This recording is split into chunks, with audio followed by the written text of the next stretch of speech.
Hey, what up everyone? I'm Sinnycool and this is Gems of War. And today it's Thursday, so we're going to be going over the night class event. Fun times, right? But after that, we'll go over the top 5 faction weapons as requested by Sana. So let's get that done as well. She sent me a list on Discord, so made it easy for me. Appreciate that. And we'll go over that after we do the night class event. So let me get everything set up here. Do that. Mark's here. What up, Mark? Let's put on the thumbnail. I actually made one today. I need to do better at just making one for every stream. Probably not the best day to do it, but I did it anyway. I'm gonna start trying to do that more. Usually do, but sometimes I don't. Alright, where's it at? There it is. Open. Save it. I gotta erase my description so I can put in chapters. Remember, there's chapters on every live stream. You know, lately at least, I feel like. Maybe not like Elden Ring or something, but I feel like every live stream for the last like 10 days or so, we've been putting chapters in. And just doing them as we go. That will, you know, make it easier for the people that want to watch the shorter pre-records. You can just click on the chapter. It's not much different than a short pre-record. So if you're looking for the top 5 faction weapons, I will have a chapter. You can click on it and you can go straight to it. I'll try to make it not a super long, you know, lecture. Just try to make it, you know, the top 5 faction weapons. Alright, so we're going to do intro. We got Sana, we got Professor, Livewire. Intro at the 0000. You got to do that. Let's put it on a playlist. Done. Save. Make sure this is good. Looks good. Okay. Let's go back to the description. There we go. We're ready to put in chapters. How'd everybody, how's your Valentine's Day yesterday? Anybody do anything fun? Or did you just do nothing? Because that's what I did. Nothing. Let's do this. Alright, let's get over there to the class event. We got this going on today. Class Challenge, power up your heroes class night, defeat enemy champions to gain bonus class champion experience. Still something you should do every week, whether you have the class on 100 or not. It's just free gems. You can go pretty quickly. It's borderline. I mean, if you didn't do it, I wouldn't be, you know, it's not the end of the world, but it's just, as you play this game, there are certain things you should do every time they pop up. This is one of them. It may be towards the bottom now, but it's still there, and something, if you're going to play the game and play it right, you should do the class event. Whether you have night on 100 or you have it on 0, you should do it either way, get your gems. It takes like 15-20 minutes to get, you know, 25 gems. So, and you get class experience as you go. So it's not just gems, but the main thing, the main prize is the gems. Alright, got that. Live chat. And live chat. Okay. So yeah, Mark, Sana, Professor, a Livewire here so far. Hit that like, turn in your tickets. That is one thing I want to address as far as the likes go. I do appreciate it, and it does help. But you can't just, like, if you want to help the channel, you can't just go to a video, hit like, and just leave immediately. YouTube is smarter than that. They feel like you don't like the video, even though you hit like, they feel like, well, you're not watching it. So, you know, if you really want to help, unfortunately, you actually have to watch the video. You know, play it while you're, you know, doing whatever. You don't have to sit there and actively listen to it. You maybe put it in 2x speed. I don't know. You can figure something out. Maybe while you sleep, run a playlist.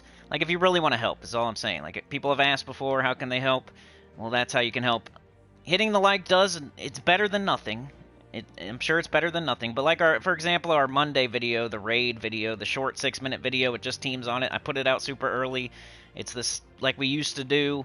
You know, that used to get like 1,000 views. Even though Gems of War right now is down a lot. Like, if you look at the Steam charts, it's crazy. And I shouldn't be saying this because it's, you know, not good to be talking about that if I'm a creator for the game. I shouldn't be telling y'all that it's down big time right now, but it is down big time right now. If you look at the Gems of War Steam charts, it's crazy. Like, it's the least amount of players since September 2016 or something like that. We lost like 5%, which is quite a lot. Usually it's only 1 or 2%. It's pretty big right now, how many people are leaving the game. And you can even see it other places on YouTube. Just not as many views as usual. But if you really want to help, unfortunately, you do have to watch. I mean, it's a 6-minute video. I shouldn't apologize too much. It's not like it's 60 minutes. But yeah, I do appreciate all the help, all the likes. I think it's amazing how many people did that. And it's just like hey, 500 views and 100 and something likes. That's kind of crazy. Normally it's like 10% or something. And see, you guys are trying to help, which I really appreciate. But yeah, watch time is king on YouTube. That's what these live streams are, watch time, which is great. But when I put out something like that, the 6-minute video, the best way you can help is to actually watch the whole thing and maybe let it roll into the next video if you want to help. Like, I'm not saying everybody needs to do that, but some people have asked before, and I'm explaining it for those people. Alright, I think I'm ready to go, pretty much. One more thing here. Let's jump over there. Let's get our tribute.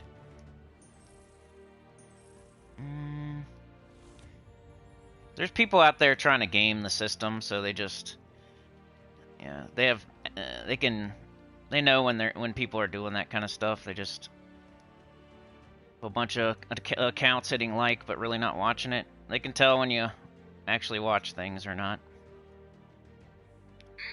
Oh yeah, commercial. You hear that? That's cool. She don't have a job right now. She's struggling. She don't have a job right now. Those commercials are all over the place right now. Can't wait till we get the political ones. That'll be fun. Alright, what are y'all saying? Mark says hello. Wasana, hey. Professor, like and lurk. There you go. See? You don't even have to... That's smart. The professor. Like and lurk. You don't have to like and run. Happy Thursday, Livewire. Mark says, did you get Mrs. Cindy some flowers? I gave her a present, yeah. I gave her a present. Mike D, I know, I saw Mike D. I said hi to everybody over there. How many people overall play this game? People have different opinions. My opinion is, right now, it's like, less than 10,000. Less than 10,000, like, actively playing the game. I've always thought, you know, on the Steam charts it says something like, 1,500 active players, and that's the biggest.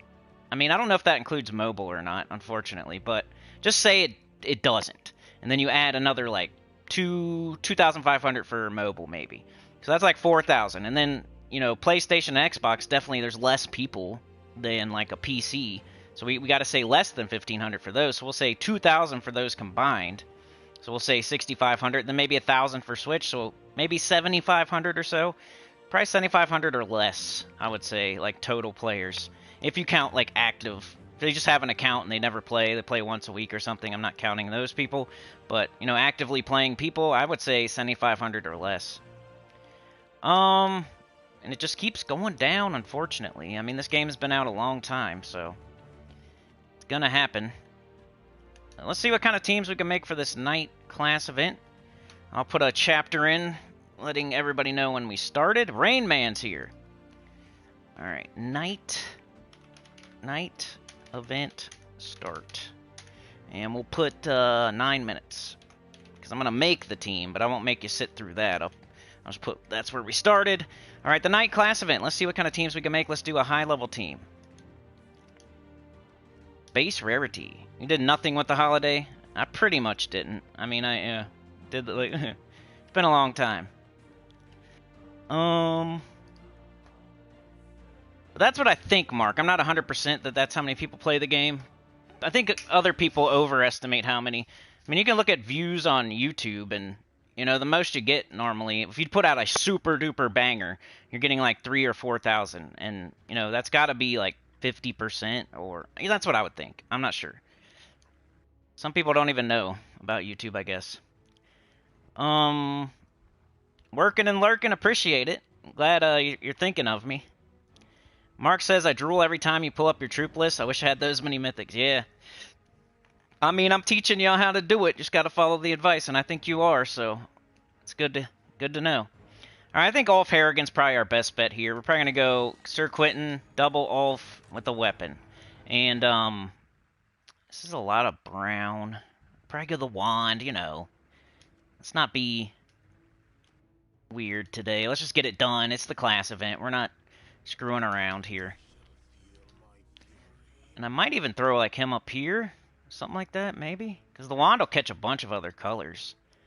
So what's cool about Sir Quentin Hadley, he's one of the best 50% starts. He starts Guard's Avatar, and then he actually has a good spell. So he will help you even in the battles with more than just 50% starting knights.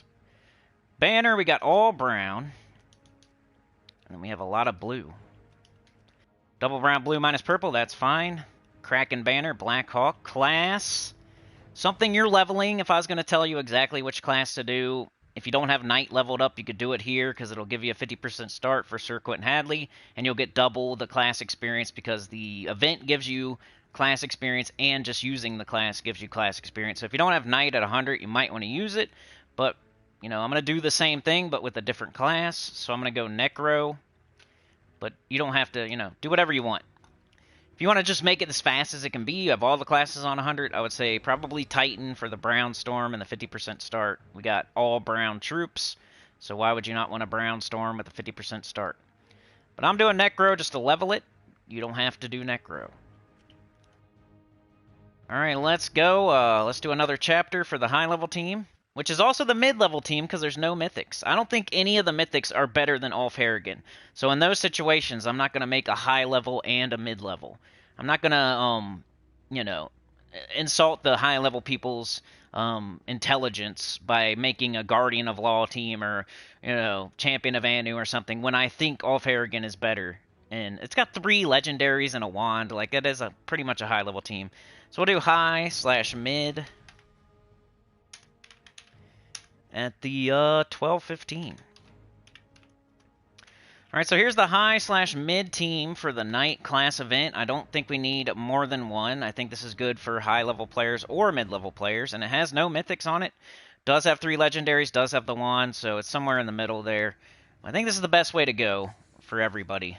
You could do a different weapon if you want. I just don't think any of the mythics are going to be better than Ulf. Maybe super early they would, because they'll hit all enemy. Like, I think a couple of them, one of them can hit all enemies. Like, maybe Champion of Anu. If you go that way, if you go that route, probably not a bad idea. But, you know, Ulf's got, we just need to get 8 mana for Ulf. It's better than a giant mythic that you have to, get up. I think this will work great. Probably go pretty quickly. I might even do like 3 sets with this one just to get going here, and then we'll do a low-level team with no legendaries, no mythics, no wand, in case you don't have these troops. So I can help you out too. All right, we need I guess brown or blue or the wand. If you can get up the wand, that's cool. Wish you hit 4 enemies. It's the only bad part. But we're hitting them with skulls and then finishing them off. That's fine. Got Sir Quentin Hadley there, too.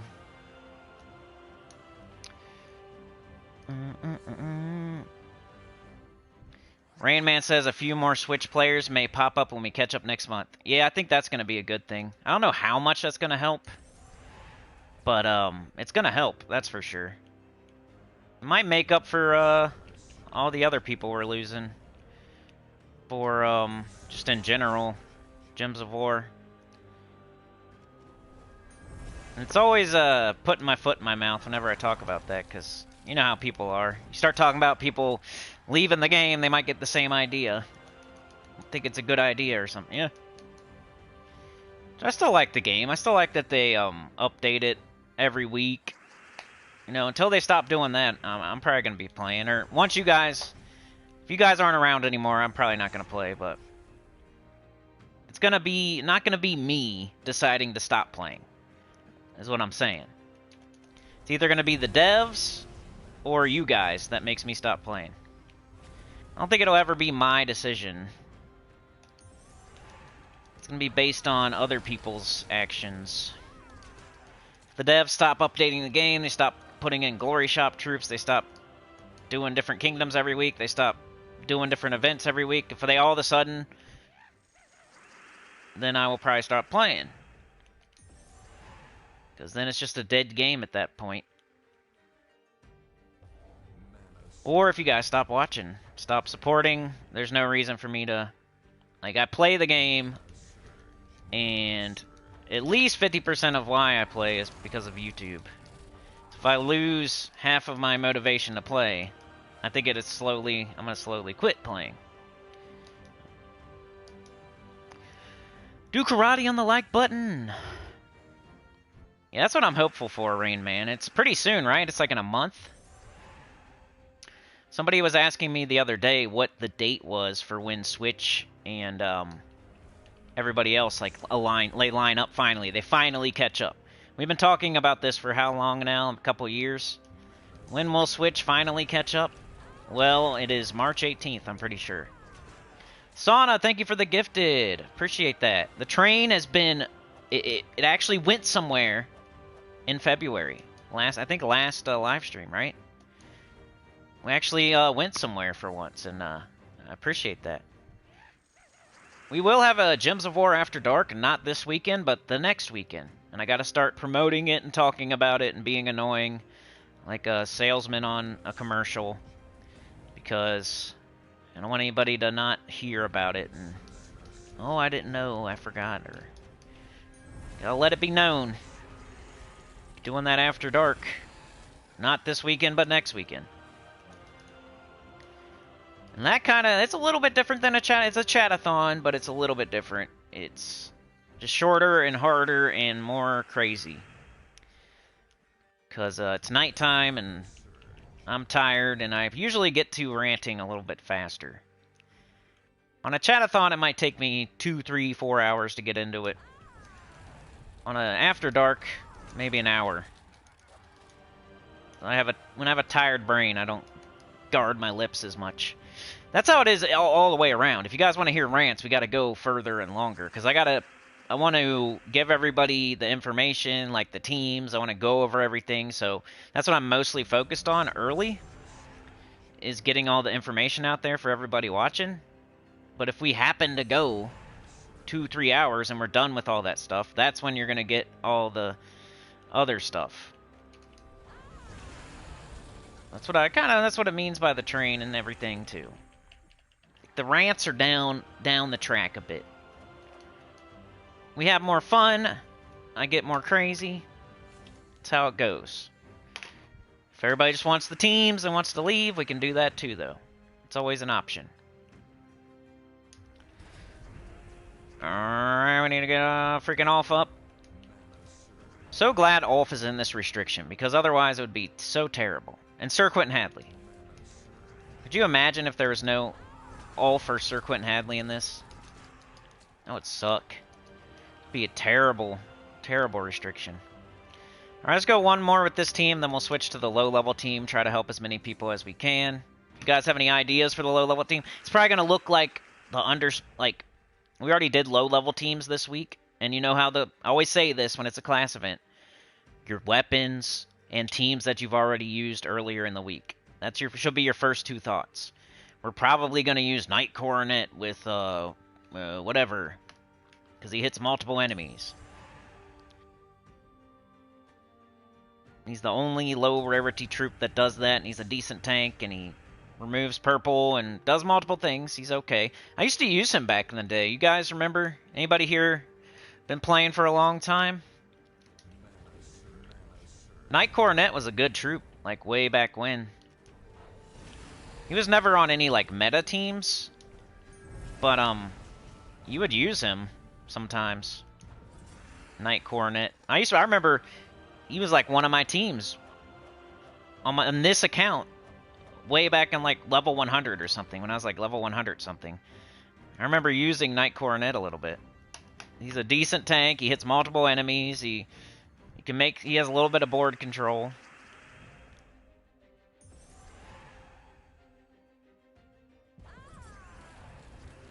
He's like the peanut in the turd of everything that's left over. He's not very tasty, but he's not a turd.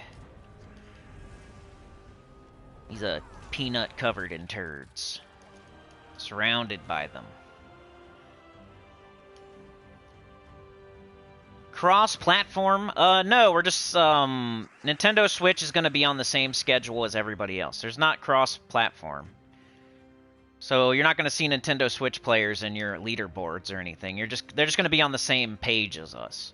They're going to have the same events as us. They're going to have the same spoilers as us. They're going to be on the same Kingdom Week as us. They're going to get the same Glory Shop troop as us. Right now, they're not. They're getting older troops, older events. They're trying to catch up. That'd be a cool thing to do one day. Like, you know how on MMOs, I know this is always my example, but on MMOs where when they start losing players, they merge servers, so there's more people on a single server. Instead of spreading them out on like 10 different servers when you only have so many people, they start shutting down servers and like making people join the same servers so there's more people in each world. Maybe as the game starts losing more players, maybe they will be cross-platform. Maybe they'll let us, Xbox and PlayStation be on the same leaderboards, and I think that'd be another sign of the game's demise, though.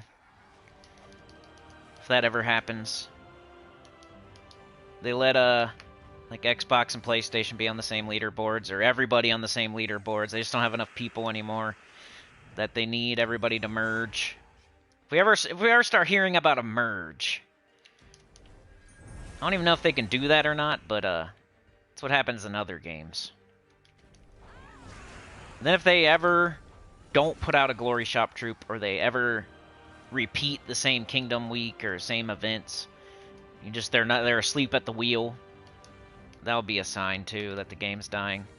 Which I don't think it's dying right now. I just think players are doing other things. And once you stop playing this game, it's kind of like you got to keep it going. It's like the train. You got to keep it going. That way it doesn't get all rusty. And if you stop playing this game for too long, you're going to be catching up for a long time. They just keep putting in troops. They just keep putting in weapons. They just keep putting in pets. They just keep putting in new resources.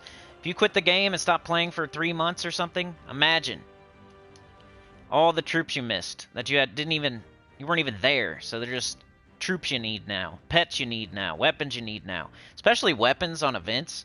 If you take a 3-month break or something, you miss a weapon, man, it's gonna be like 9 months to a year before you can even try to get it again. Chad with the 2, thank you so much. You're a freaking legend. We're doing something for Sana today. We're doing the faction weapons, which I thought was a very good idea and could help a lot of people. But Chad, if you want me to do anything in particular today, man, let me know. If you have any questions particular to your account, you want me to try a team, you want me to show you something in particular, let me know, Chad. Because I really appreciate it, dude. You're a good friend.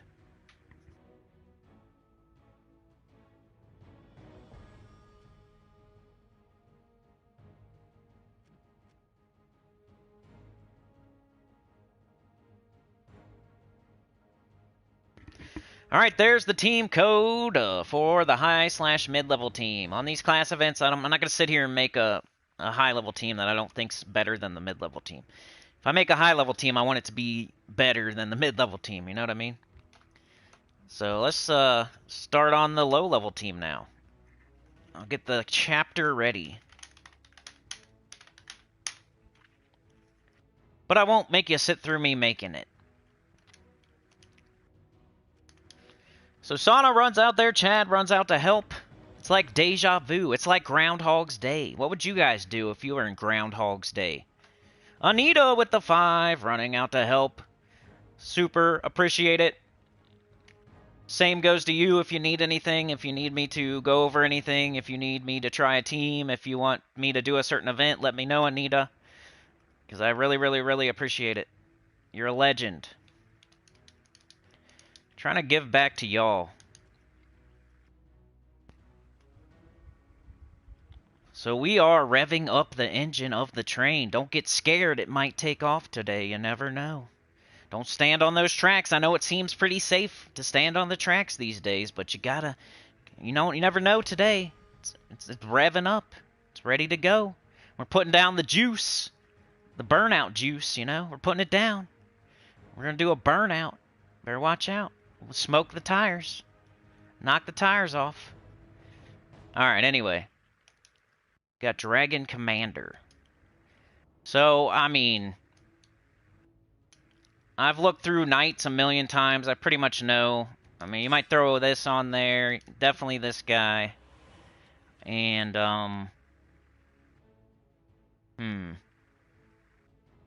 what was the other thing? Got Dragon Commander.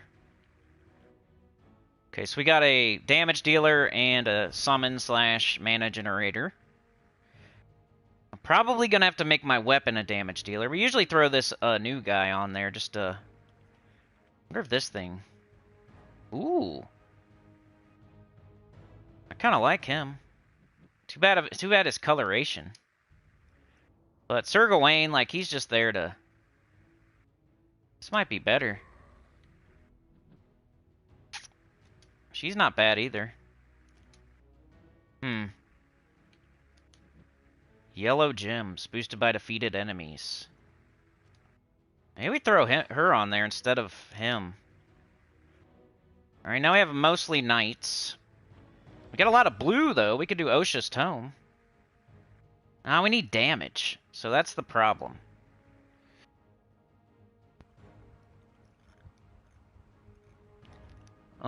Chad says, sup, Sinny, Sauna, and Sinners. I'm gonna look up Knight. Or maybe Sword's Edge. Got the Cane Sword that does, I'll catch up in the chat after I get this team set up all the way. Blue and red, and we got, it's purple and brown. That's like perfect. Because we're not even using either one of those colors yet. Let's actually put Knight up front. Okay, we got green here and we got red here, so neither one of them's blocked. Which one's going to make more mana? 6 yellow gems boosted ×2. She has to wait until stuff dies, so I'm going to throw her on the bottom. And then class, we have to be knight. That's the only problem. That's one thing I hate. But we'll do it, I guess. Banner, we got a lot of blue. And then we need to double down on one of the mana generators. Maybe the weapon, since it doesn't use blue. What color are we not using? We got blue, yellow, purple, brown, red. We got all of them. So...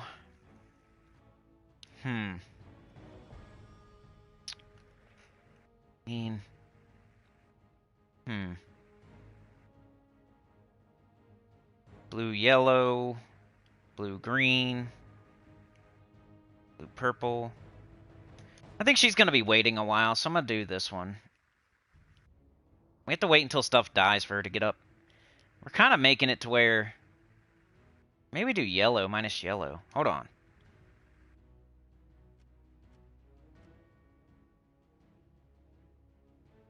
That might work.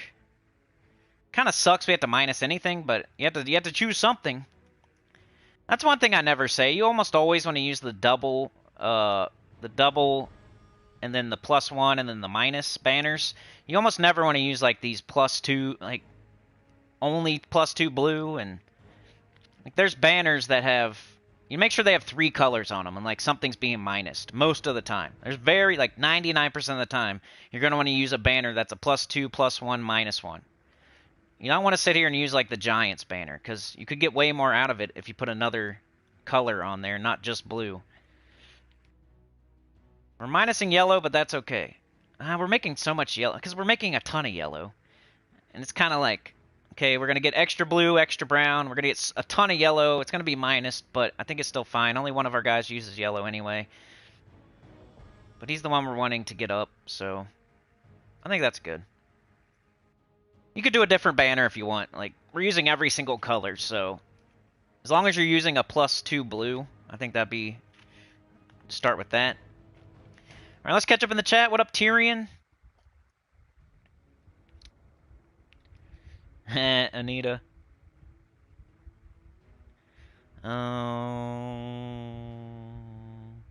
Rayman says, we will continue to run around the Infinite Gems of War hamster wheel together. Let's do it!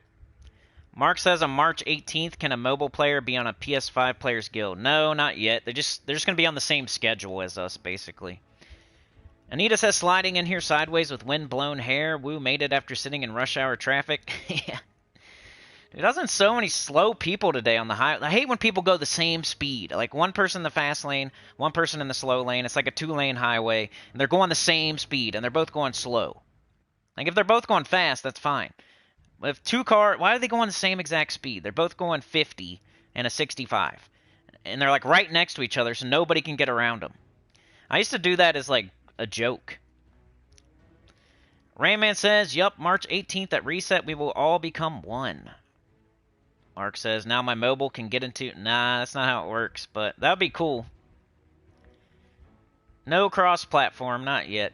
Rayman says, not sure about mobile. I was referring to Switch having the same events as everyone else. Not sure about yeah, no cross-platform. I think that's not even possible because PlayStation has different rules than everybody else. It's always a problem. If a update's being held up by anybody, it's probably always PlayStation. Sana's been playing for 5 years. Wow. Mark says been playing for 7 months and have 2 accounts over 1,100. That's crazy, man. Surprised you play 2 accounts for that long. Livear says crossplay would be awesome, but don't think that is happening. Nah.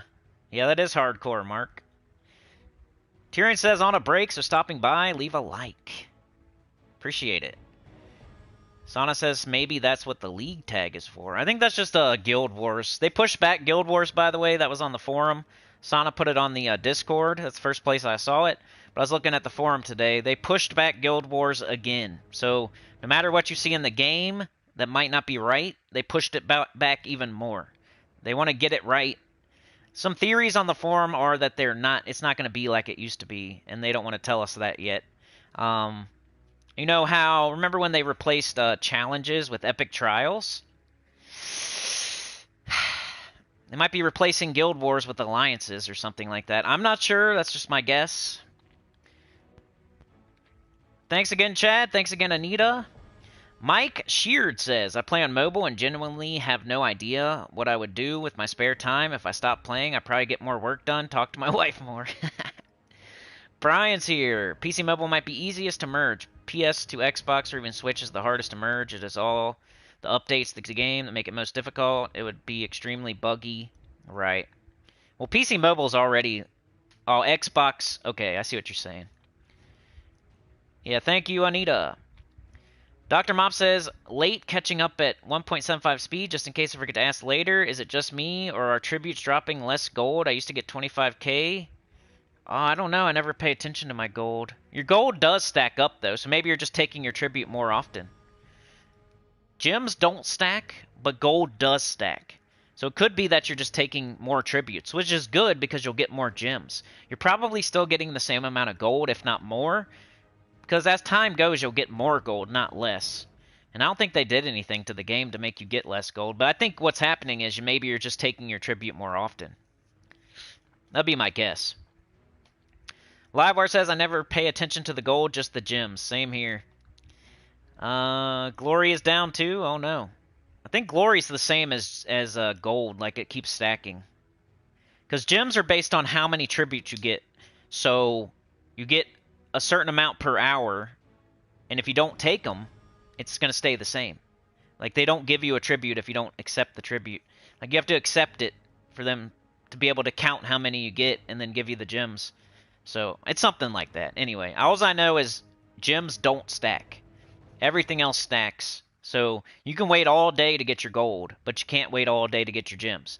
And you can't like just take your gold or just take your gems, so you have to take your tribute every hour if you want to get the most out of it. Oh, the armor? Yeah, that's a good idea to check that. Yeah, minus yellow I think is decent. Yeah, just keep an eye on it. Most people do hate Guild Wars, and I'm not. I was like, yay. I'm glad it's getting pushed back. I'm not excited to play Guild Wars again. It's been a fun little break from it. I know there's like, you know, bracket 1 people that are, you know, the best people in the game. Like, they're amazing at the game. They're really good at Guild Wars. They're the ones missing out right now because they're missing out on a bunch of gems right now. There was people on the forum, you know, saying that, and I get it. But for 95% of the player base, most of us don't care that Guild Wars is getting pushed back. 'Cause none of us are getting those gems, just them. The same old people getting the same gems every 3 weeks, 4 weeks, 5 weeks, whatever it is. So, it sucks for them, but it doesn't suck for us. Alright, Rain Man, you have a good one. Stacy's here. Brian says Glory was easier to get pre-patch and PvP. Yeah, that's one thing. I think they're the defense teams, and I don't know. I hate that the tier system's not still there where you can get Glory keys. Because that was a good recommend. I could always tell people, like, get your Glory keys every week, get to tier 1 every week, you know, stack up those Glory keys. You know, you can get them mythics and legendaries and gems with those. But now it's like you get marks, which is cool, but it's not helping people get mythics and legendaries and stuff. It's helping you towards your kingdom power, I guess. But all right, let's put in this timestamp or this chapter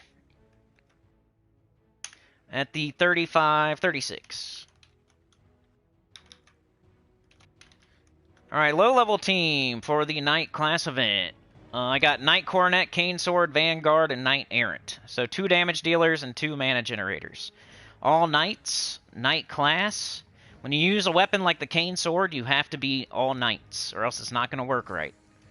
And you're just going to be giving mana to the other team. If you don't want to do all Knights, you have to do something different. You must do like Flail of Guard, or, you know, the hammer you just got in the raids, or something like that. If you're going to use a weapon like this, you have to make yourself a Knight, or it's not going to make enough blue and red to get an extra turn, and you're just going to be feeding the enemy mana. So I had to, you know, do freaking Knight class, which I already have on 100, but I'm showing a team for low-level players to try to help them. So I'll take the hit. A little bit of class experience hit.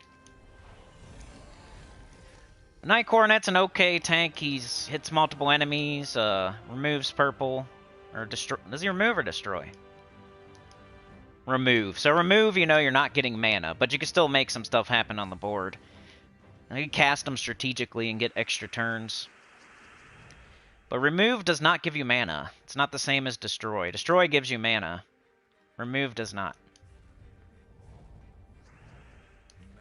You don't see very many troops with the remove mechanic. Alright, destroy a row. So that's left to right, and we want to hit as much blue as we can. Got 4 in this one. That's a nice amount of yellow. That's what I was saying about the banner. We're going to get so much. It's going to fill them up in either way, so might as well minus it.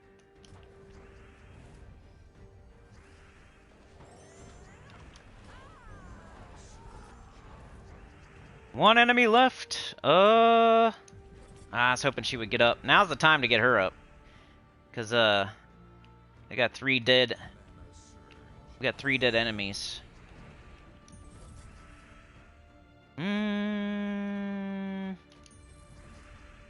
Alright, this guy's up again. That's great. We got this, though. Let's see how much she does. Could probably kill him. I just want to see. I think this team would work for a low-level player. No legendaries, no mythics, no wand. The weapons available right now in the Soul Forge. Of course, if you have Ulf, throw him on this team. So I think he's probably the best option.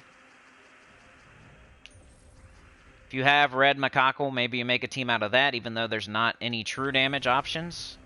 So you would be going all in on that and only that. Maybe with like 3 mana generators. I can't wait till I get that weapon so I can freaking implement it. Same with Stellarix. I just need them to come around. I'm not missing anything. I just need, you know, time to pass. The only thing I'm missing is the time passing for the Red Macaco and the Stellarix. I have all the resources, pretty much, except for Dragonite, but that's in time passing. That's what I mean by time passing. Because every day I'm getting Dragonite, and it's gonna come eventually. I will try not to be one of those people that does a Stellarix team in every single live stream for every single thing. I'll probably be a little bit excited about it when I first get it, though. So you might have to put up with it for a little bit. But you see with Diamantina, I try not to just use it on everything all the time. Alright, we'll finish this one out and then we'll move on to something else. I don't want to spend the whole stream doing this class event. I'll finish it up later, or we can do it later if the stream goes long enough. Got purple. We got brown into red. Big extra turn. We got big old purple. Oh, look at all that blue right there. It's up the coronet, he kills that. Let's take the green, get some more skulls. This purple. We got this red. Got this yellow. Free skulls again. Do it again, get a kill. This purple. Alright, so let's do this. And this. Alright, one more with this. I'll show the team code, then we'll go do the faction weapons. Was Sana's idea, she asked like a week ago. She sent me the list of faction weapons, and that was the problem at the time, or else I would have did it back then.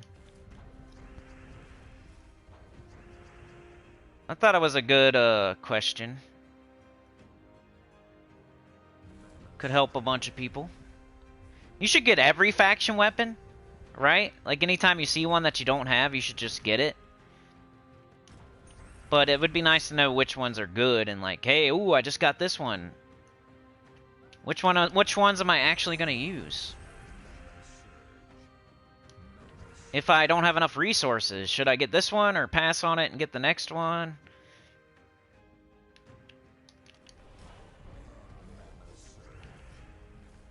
Got 3 here.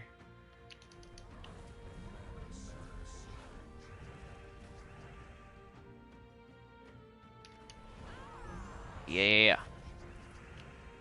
Alright, now they're all... So, bang. The more enemies that die, the more she's gonna do. Knight Coronet does double hit when there's one enemy left. Oh, I'm all the way done anyway. Cool. I can't show the team code, though. That sucks. Should have shown it earlier. I didn't know I was done. That was not too bad. Anyway. Knight Coronet. Cane Sword. What's his face?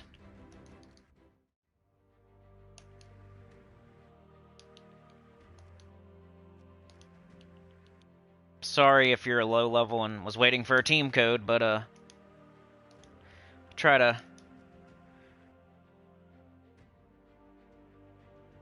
What was their names again? Drawing a blank.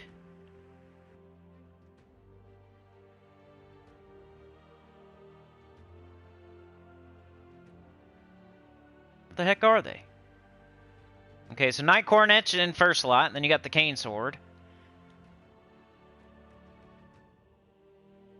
We got Vanguard. And then Knight Errant. Knight class, double blue banner. Sorry about the team. I hate when that happens. Only person making YouTube videos would realize, like, once the event's over, you can't show the team code anymore. It sucks. But yeah, let's go check out these faction weapons. I'm gonna have to like type them in or something. Alright, I'll catch up in the chat, then I'll do a chapter for the top 5 faction weapons in the game.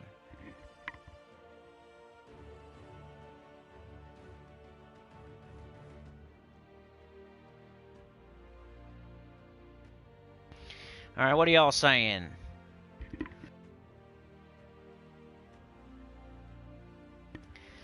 Brian says, well, yeah, it's because they got good resources from Guild Wars. Supernova, I forgot you were running for president. Dr. Mop says, I don't think they can bring back Guild Wars without banning overpowered troops, Stellarix, and Diamantina. I'm taking slower, yeah. Talking slower. Supernova says, the raid captain is weak. I need 2 of her to take out the boss. Then we have the Devour troop and webs. I have to use 1 Anu and 2 Orpheus medals. Yeah, I hate that. Is that the... You talking about the raid? Brian says I'd rather vote for a dead horse than our current vice president. I can't stand the word salad her face spits out. Her voice is pretty annoying as well. I know, that's what Biden needs. I don't have nothing against his vice president or anything. I just feel like he needs a really strong, like somebody everybody wants. That way you can think like, oh, if Biden has to step down, we're going to get this person. Same with Trump. If like, he's going to have a new one, right? Like, he's not going to have the same guy. Didn't he like fire him or something? I wonder who his is going to be. Does anybody know? Brian says raid captain fully upgraded should take you pretty far. If your player level is really low, it will be harder. At that point, if you have fear of losing, use this extra Yep, there you go. And, you know, if you're super far and it's not one-shotting, you're probably doing a lot for your guild. And, you know, just do what you can do. Probably already did enough. Dr. Mop says, I remember when you had Puppet Master level and membership and they could choose a video. Yeah, for sure. I still have that. It's just like we only have like 2 or 3 of them, and like one of the people isn't around anymore, and I'm just waiting for it to drop off, which I really appreciate that they haven't yet. The other 2 people are super busy with work, and I still hear from them, but you know, it's kind of scary too that they're so busy and barely have time to even leave. Yeah, I don't get to see them too much anymore. Yeah, we still have the puppet. We can still do that. If anybody became a puppet master and then requested a video, I would still figure out a way to do it. All right, so we got to go over the top faction weapons. I gotta open Discord. Let's make a chapter. Top 5 faction weapons at the 47. All right, top 5 faction weapons in the game. You guys probably know the best, like the number 1.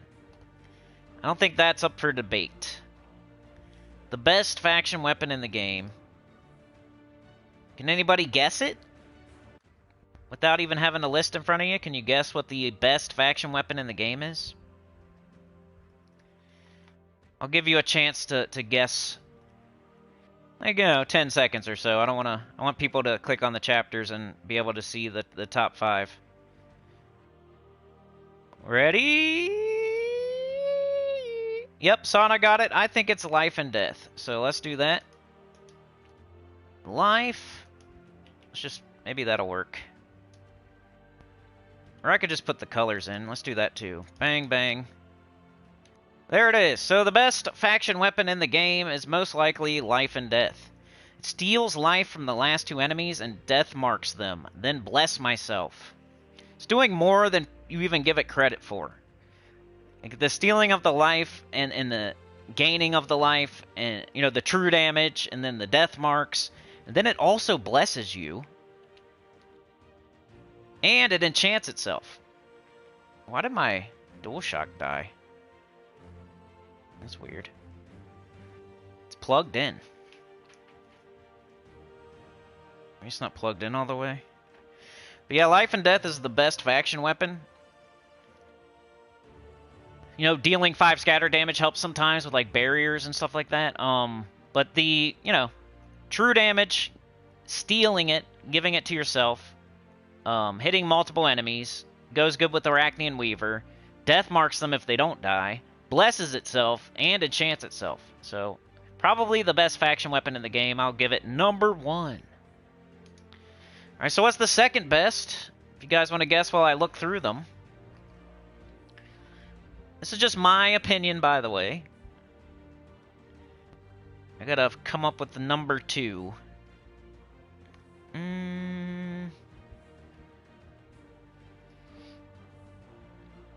don't even, hold on.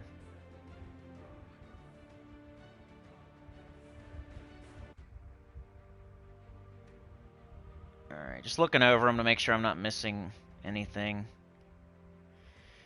There's a bunch of weird ones, y'all.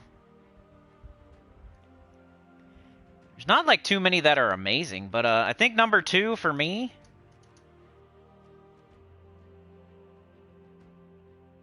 The second best faction weapon in the game is Jar of Eyes. Oh, by the way, life and death you get from Silver Necropolis. Before we move on, Life and Death, the #1 faction weapon in the game you get from Silver Necropolis. But I think #2 is Jar of Eyes. You don't see me using it too much anymore, but I still really like it, and I still will use it occasionally. You know, like Osha's Tome might have kind of like stepped on its toes a little bit, but this one has a summon. You get it from All Seeing Eye. But yeah, it explodes brown gems, summon a random All Seeing Eye troop. Which All Seeing Eye troops are almost all good. There's only one that's not that good, and it has a summon on it. So almost every All Seeing Eye troop would be welcome in a team. But exploding a bunch of brown, usually like the whole freaking board, summoning, and then you know, creates an ice storm, which is good. So if you need a blue storm, it uses blue, and it makes a blue storm. It explodes brown, and it has a summon on it. So I like that as #2, the second best faction weapon in the game. Jar of Eyes. Alright, #3. If you guys saw this list, there's really, like, there's only really 5 good ones. And I keep double checking here just to make sure I'm not missing something. Alright, I'm going to give #3 to, I think we'll go with Obsidian Librum. So another mana generating weapon. It's one you don't have to, you know, you can get it more often than other explodey weapons. Like if you miss Flail of Guard, for example, it's gonna be 9 to 10 months before you can get it again. Like this one's gonna come around at least every 30, I don't know. It just feels like it comes around more often. We have a Tuesday faction event. We have weekend faction events. And, you know, we just got this kingdom anyway. Like, you should have it, Hellcrag. But explodes gems, then summons an Obsidian Depths troop. So it doesn't even explode a certain color. It just explodes a bunch of gems. So Obsidian Librum. Does it have anything else? It got Enchant itself, which is great. Sometimes weapons will have nothing good on them. Like, none of these perks will be good. At least it has something. It has Enchant Myself. So you got a big time explode with a summon with an enchant. So compared to everything else, I would give this #3, the third best faction weapon. And it's from Obsidian Depths.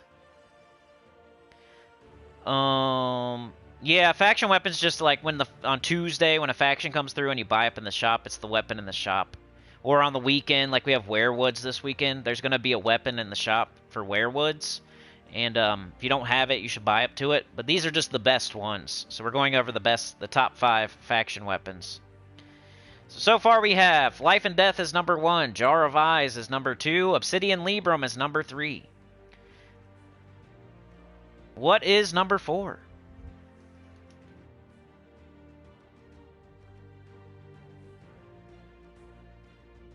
Bring it up.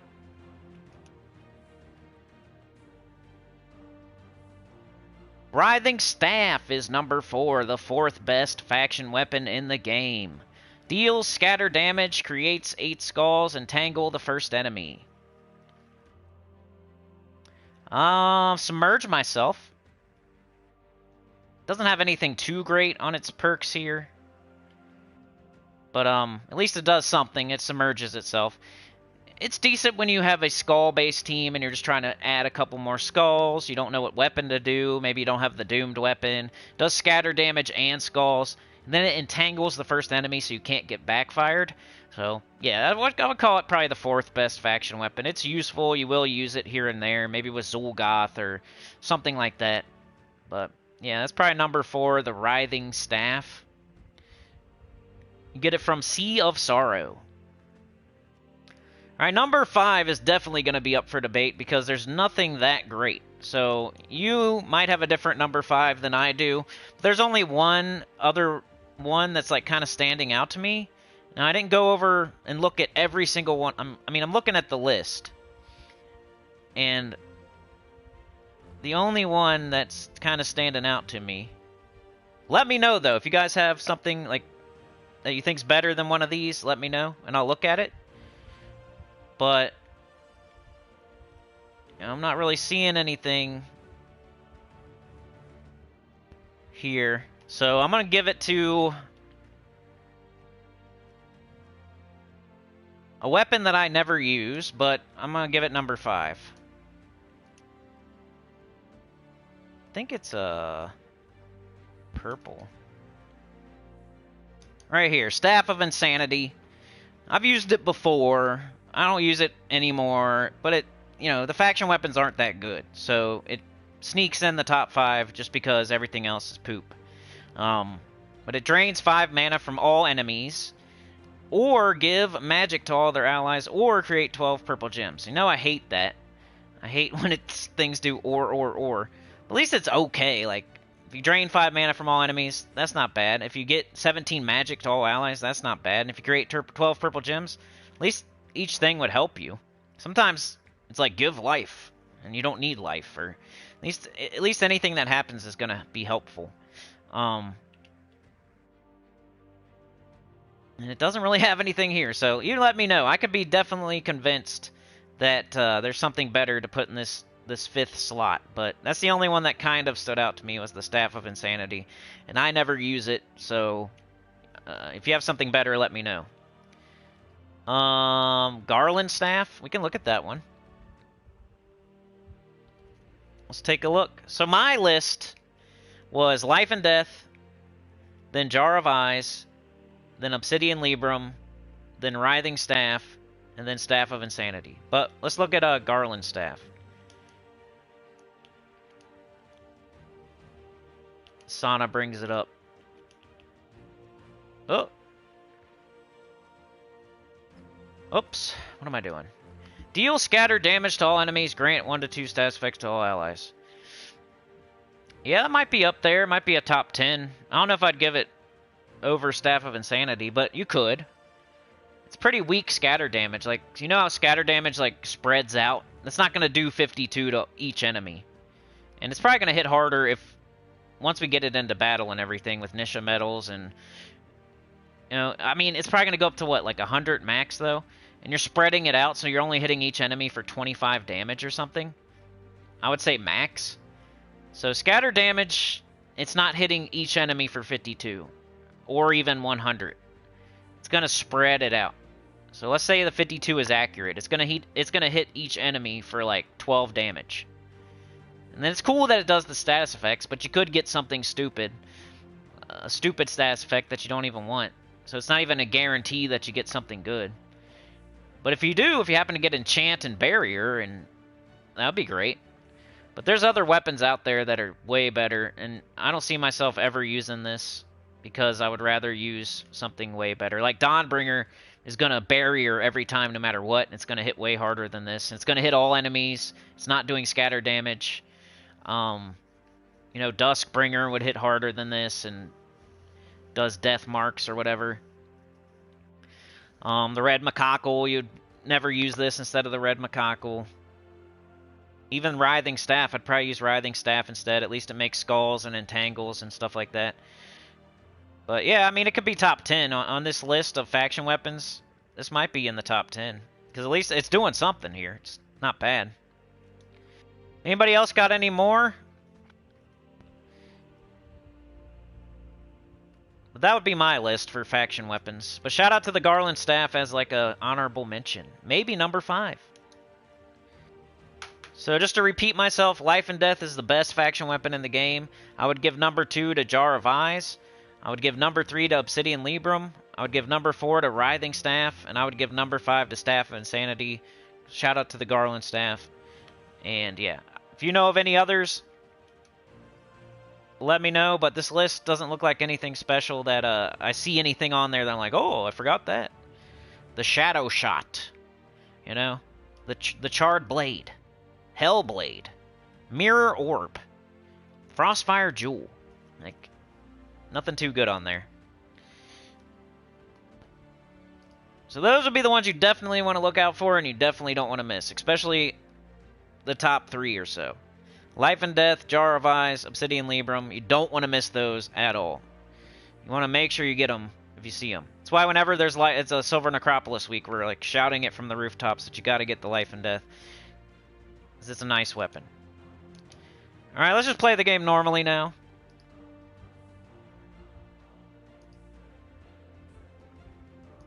Save those chapters if anybody wants to go back. Catch up in the chat here. Jar of Eyes I need to maybe use more than I've been using. Like, Osha's Tome is cool and everything, but Osha's Tome doesn't have a summon.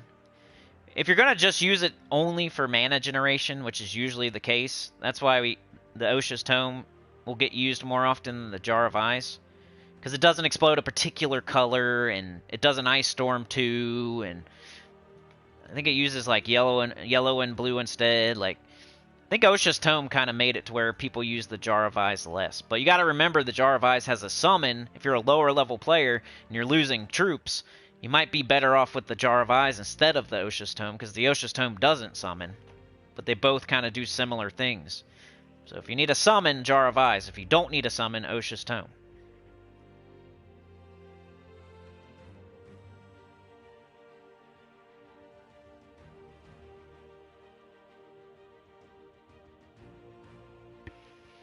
Life and Death.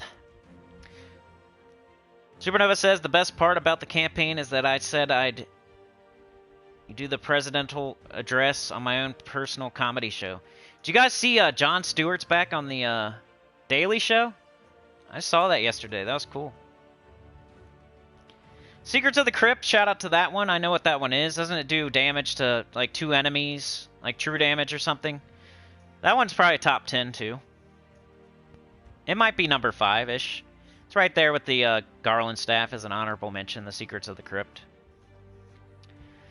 Mark says, still don't know what a faction weapon is. You get it in factions? During an event, you can buy. It's like the weapon you would buy up to in the shop.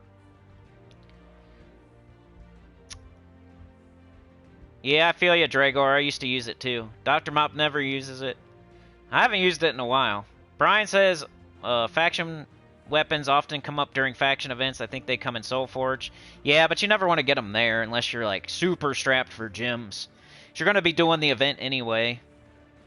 If you don't have the weapon yet, you might as well buy up to it. Get some potions. Get an explode potion, an enchant potion.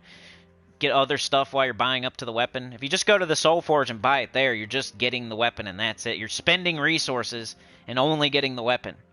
If you buy it in the event, you're getting potions, you're getting other stuff, and you're getting the weapon as you're doing the event anyway, and you're going to do the event anyway. So buying it in the event with gems is the best way to do it, unless you just have 0 gems, and the only way you're going to get it is diamonds. Drager puts Obsidian over Jar. I'm not going to argue with that. I think they're, 2A and 2B. Not bad. They're both good. About the same. Just Obsidian Librum doesn't have a storm or anything, but that's fine. Instead, it has enchant. So they're really close for me. I wouldn't argue with that. Obsidian Librum could be number 2. Mike says, I've gone back to using the Librum quite a lot. You love that it enchants itself. Yep. I just feel like, Mountain Crusher and Obsidian Librum are super close.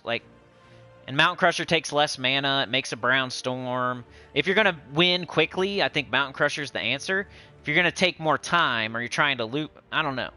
Like, if you need to cast it twice, then use the Obsidian Librum. If you only need 1 cast, use the Mountain Crusher.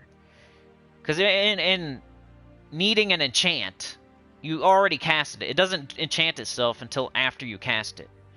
So you're casting the Obsidian Librum, getting all that mana, hopefully winning, and then you're on to the next battle. But if you're casting that weapon, and then it enchants itself, and you still didn't kill the enemies, and then you need that enchant to get it up again to then cast it again, like, that's when you would use it. On something harder, where you might need a summon, you might need an enchant. But if you're just need to cast it 1 time to get something up to cast and win, if you're doing something quick, Mountain Crusher is better than Obsidian Librum, in my opinion. Lower mana cost, bang, just get it over with. Doesn't matter, like, it doesn't need an enchant. If you need an enchant, that means you're not wiping them out. You're just doing something harder, I guess. So Obsidian Libram would be better for harder content. Mountain Crusher's better for easier content. You could say the same thing about Osha's Tome and Jar of Eyes. It's very similar. You got Mountain Crusher and Obsidian Libram, and you got Osha's Tome and Jar of Eyes. Jar of Eyes is similar to Obsidian Libram, and Osha's Tome is similar to Mountain Crusher. If you're just wiping stuff, if you're just casting the weapon once, getting something up, and winning, then you do Osha's Tome. If you're doing something hard where you need an enchant or a storm or a summon, then you would use Jar of Eyes. Otherwise, it's just a waste to use a weapon that costs more mana, and it will enchant itself, but you're never going to use the enchant because you're just casting it and winning. You might as well use a lower mana cost weapon. You can get up easier and more reliably. There's places for both.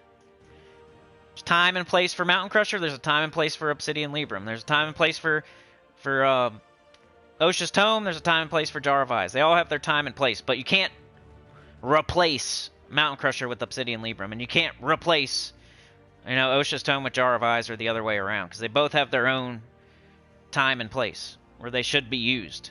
And if you're using the other one instead, you're not doing the best you could do, but it's probably not hurting you either. So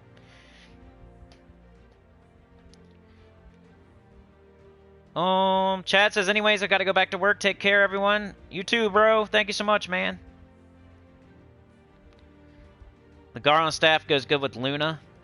I don't use Luna too much either. There always seems to be something that hits harder and better. But yeah, that sounds like a good team, a good start to a team. Garland staff and Luna.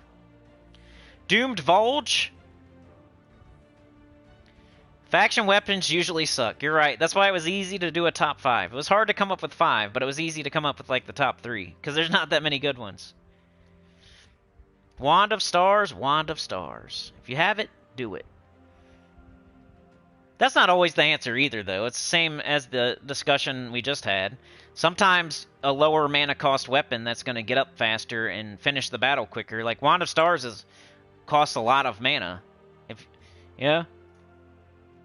Sometimes Mountain Crusher you can get up in 4 mana or 5 mana. Well, you got to get 9 or whatever for the... It's just faster sometimes to use the lower rarity weapon that gets up quicker. Wand of Stars isn't always the 100% always the right answer, but it'll never hurt you either. It just might make stuff take slightly longer sometimes. Professor uses Jar of Eyes a lot. That's good. No problem, Sana. Mark says, do we know what mythic will be in the Soul Forge next week? Nah, we never know, man. Unless you're keeping track of like everything that's been in there, and even then you wouldn't know exactly what's coming next week. I've had people before, like, watching spoiler videos, and they're like, where's the Soul Forge? I'm like, they've seen the Soul Forge on other channels. Well, that's impossible. Like, you can't predict the Soul Forge. You can only tell people what's not going to be in there. You can't tell them what's going to be in there. The person that predicted the Soul Forge just doesn't understand the game, and you probably should not watch them. You wish there was a weapon that could summon Thrall or Leprechaun. That'd be sick. Drager says, this week I was going to grind PvP, but 3rd place started getting ambitious. PvP is just not worth it to me right now. I mean, I do the bare minimum. I get my goals done. Until it all shakes out and I know exactly where I stand, I don't like it. I don't like just like, oh, I got 3rd, but I got rewards for 1st. Or I got 5th, but I got rewards for 3rd. Like, I don't like that. It feels yucky.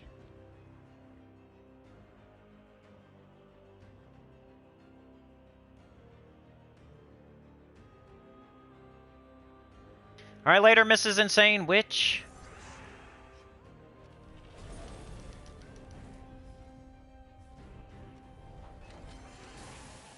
Like here, if we use the Wand of Stars, we're blocking the crap out of Rowan. When we cast our Leprechaun, we're not getting our Rowan up right away.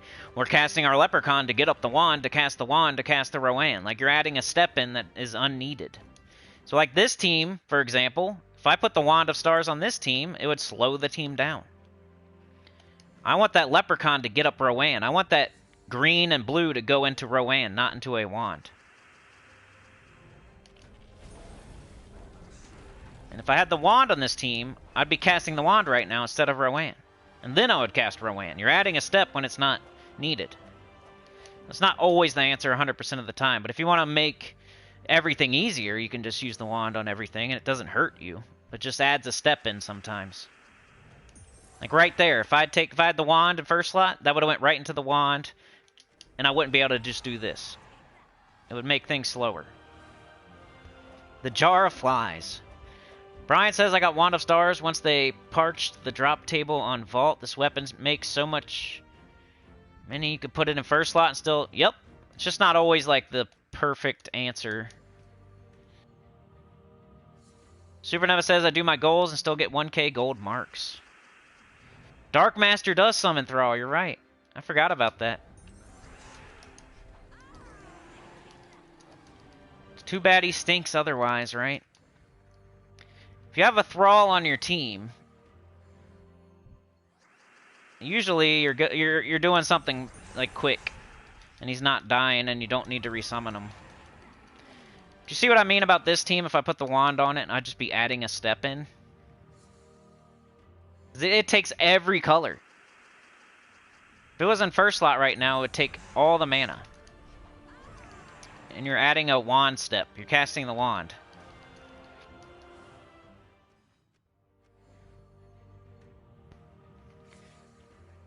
Some people oversimplify the game. They make, oh, I'm just going to use Wand and Stellarix for everything. Sometimes that's not the 100% best, fastest answer. Especially for easy stuff, you're just wiping. You're adding like way too much mana on the top of the team that's stealing from everything else that can just get up quicker otherwise.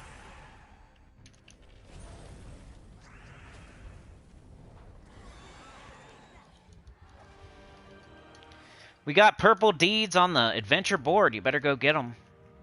Everybody needs those. I don't care who you are. That's one of the... I can actually say that. It's not a depends. Every person in the game needs purple deeds. I doubt anybody out there has every single purple kingdom fully leveled. Alright, we got our XP booster almost done. Let's make sure we don't have any that we have to use. One day.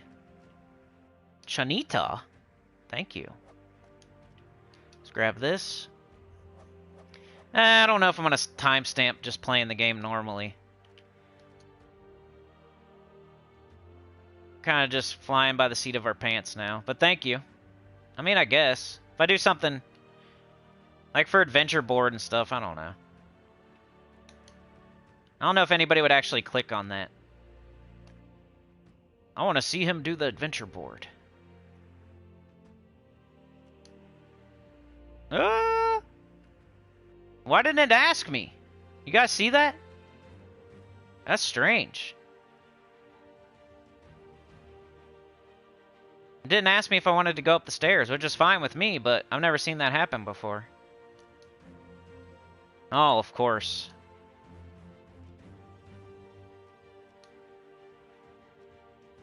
Alright, let's buy our Dragonite and get the heck out of here.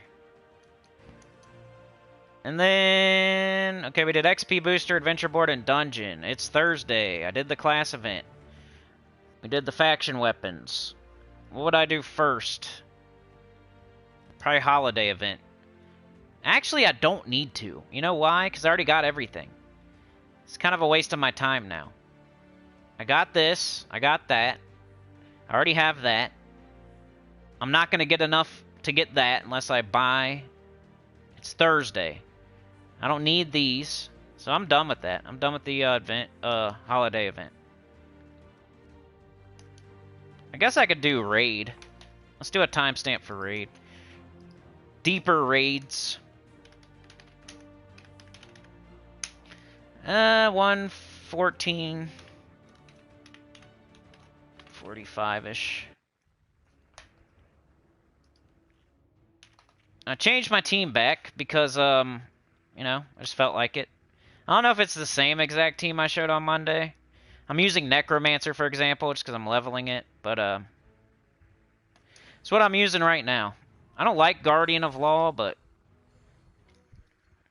I like that you can choose the boss and he'll hit everything else. Because you got a one-hitter on the boss. It's like the only time he feels okay to use. He's not one-shotting anymore, though, so... I don't even want to cast her yet. And some people are saying that their boss killer's not one-shotting. He must be pretty deep.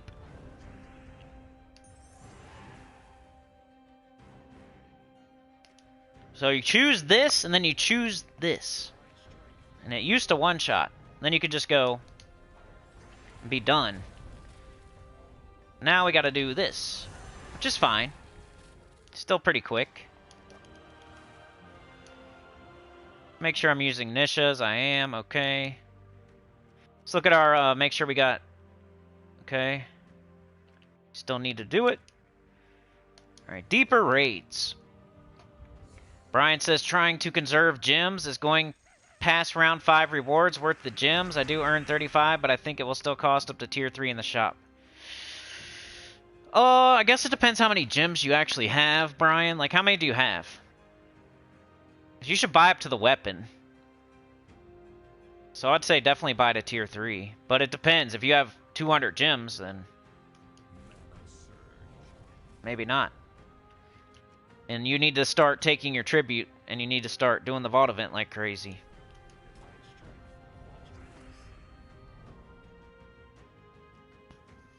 Supernova says, I would love to know why they are weapon restricting raids and sieges. It don't make sense to me, so make it make sense. I don't know, man. Sometimes they do, and sometimes they don't. Like the class event isn't weapon restricted, but then sometimes events are.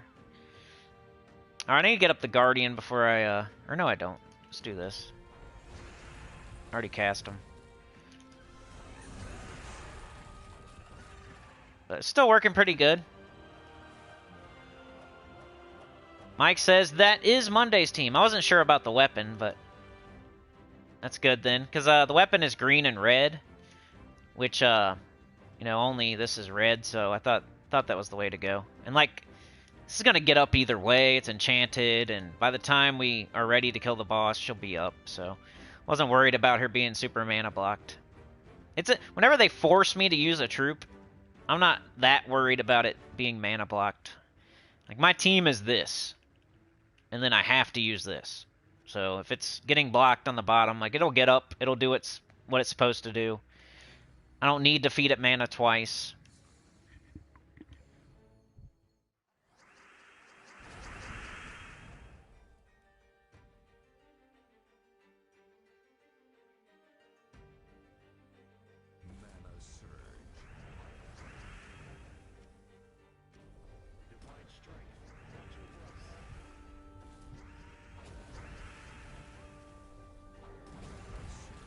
Dang, I should have did Sir Quentin Hadley. Oh well.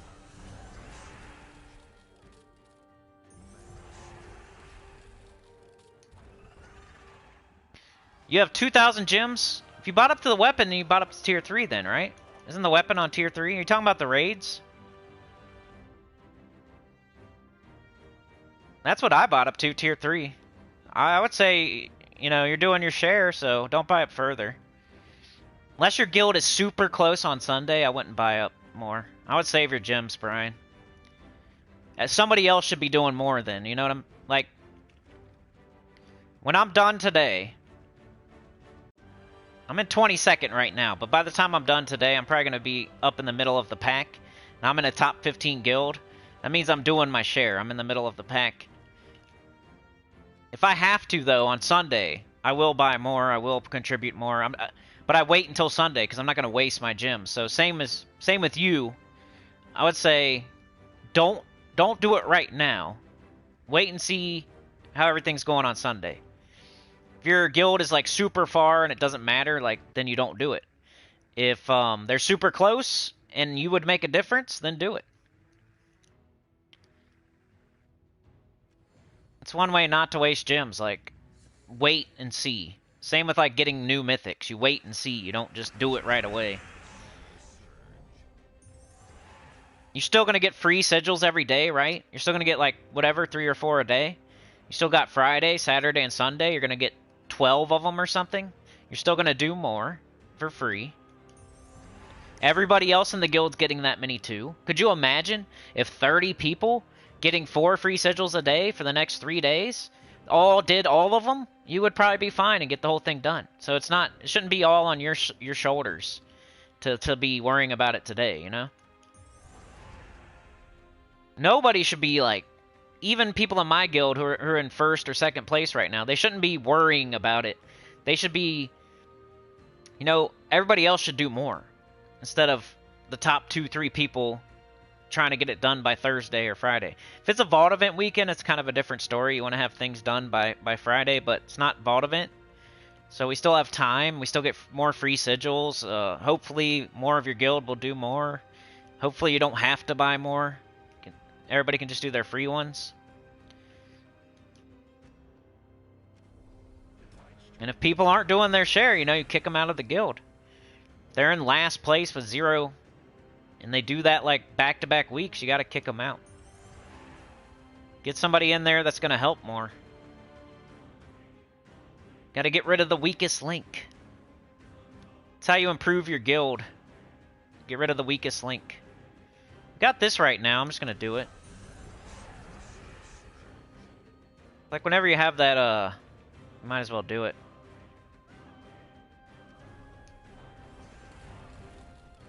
Kind of sucks how often she doesn't hit with her lightning bolts. This guy, and there's barely any enemies left. I almost don't even want to cast them, but I guess I will. He's good for like one shot. Social's here, what up?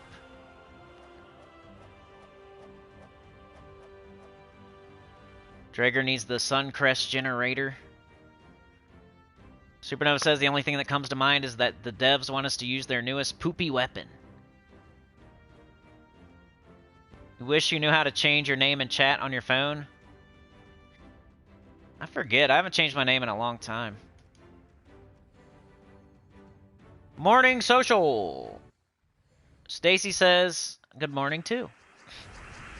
Sana says yes, most of the time in my guild it's always the same people doing a lot.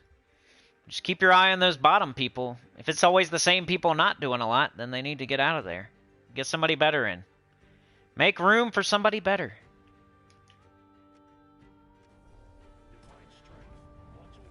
I know it's hard sometimes to fill slots and you really don't want to go down to however many members, but right now we don't even have Guild Wars, so if they're not doing anything anyway, what's the point of them being in the guild just leeching? If they keep doing zeros or super, like, is that really going to make a difference either way if they're there or not?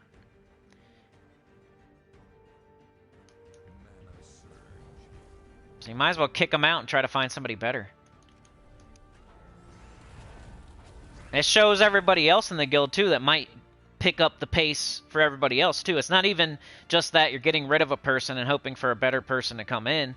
It's the fact that everybody else sees that you're getting rid of people when they do nothing, and now maybe they'll do a little bit more too. Like, oh, this guild, they're serious here. I better do my share. And if they don't take it as, like, they're going to be next.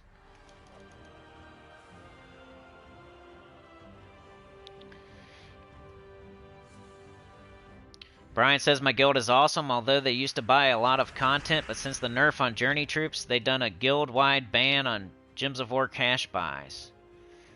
Social, I don't think I've had any crazy rants yet today. You guys can suggest something if you want, especially Anita, Chad, or Sana. If you guys want anything in particular, let me know. I guess that's my word of the day. You guys ever say the same word like a bunch of times? The word of the day? Maybe you heard it somewhere and you just keep saying it. It's me today.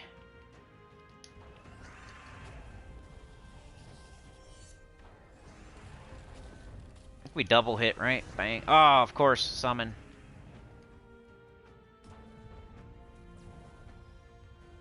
We'll let one of the train people decide the rant.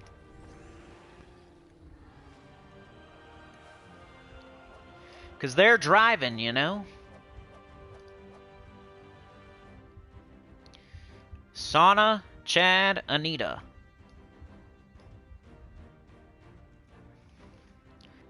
Necromancer going up.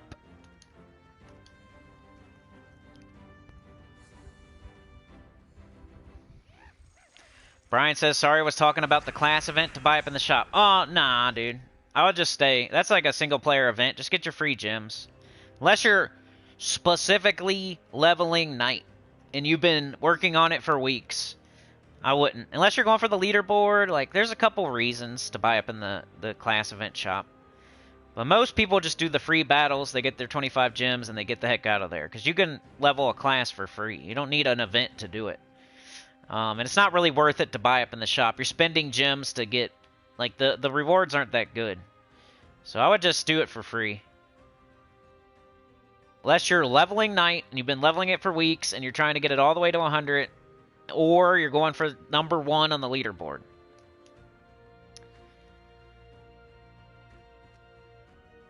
Which is kind of a sneaky good way to, like, get a first place, is to, like, Knight class event. Who's doing that right now? Like, most people are probably doing PvP or something else. So you could sneak in a first place there. If you're really dedicated and you're ready to play all night and stuff, like, you could probably get first place. If you've never got first place on one, I wouldn't recommend it. You're going to spend a ton of gems for pretty much nothing, but if you just want to say, hey, I want a leaderboard.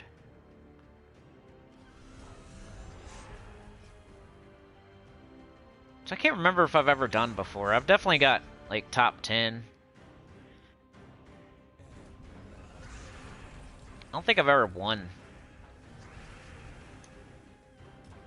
Seems like a waste of time and resources to get first. Usually don't get back what you put in. Probably should have shot the Guardian of Law first. Dang it. Oh well.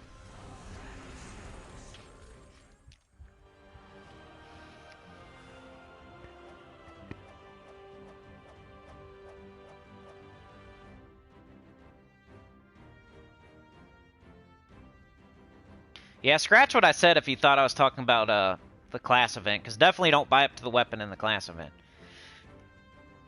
You can get that for free, too.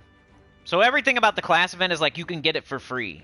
So there's no reason to buy up into the shop. Because you can get the class weapon for free, and you can get the class to 100 for free. And then the rewards just aren't worth spending a bunch of gems. Like, most people need gems. They don't need the other crap. It's different with other events because, like, it's a guild event or... You know, when it's a guild event, you want to get all rewards. When it's a single-player event, you don't always do that. Like, with faction events, you can do it for free, though. You're getting all rewards, but you're doing it for free. Like, a bounty event's worth it because they give you so many orbs and stuff. You know, but class event is different. It's just not worth spending gems on.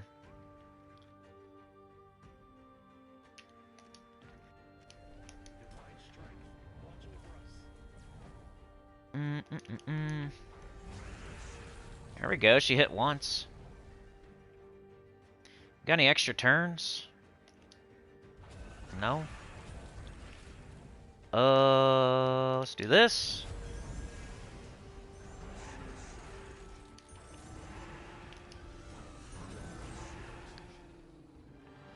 Sauna's still recruiting!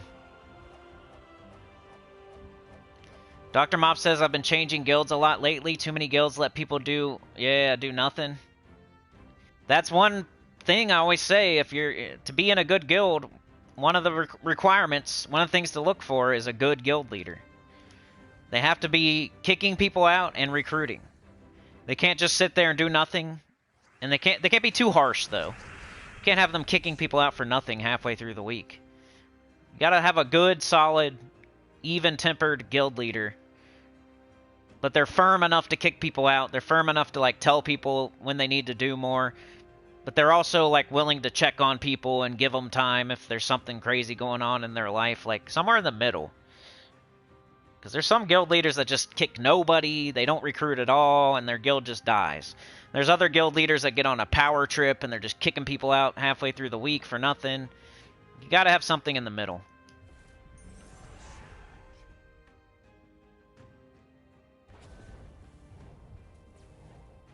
You can tell without even, like, how many guild tasks you get done, are they getting the events done, yada yada. But Sometimes it takes a while to realize whether or not the guild leader's good or not. It's not something you're going to know immediately. Unfortunately.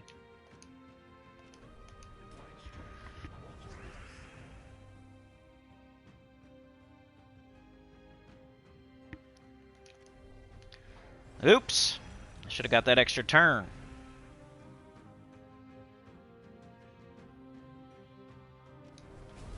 Didn't have Sir Quentin, so I had to cast the weapon. Grab the purple. Do some skulls. Let's do this. Raid event. Take a drink every time the Valley Girl says like. Another dose of boss rant.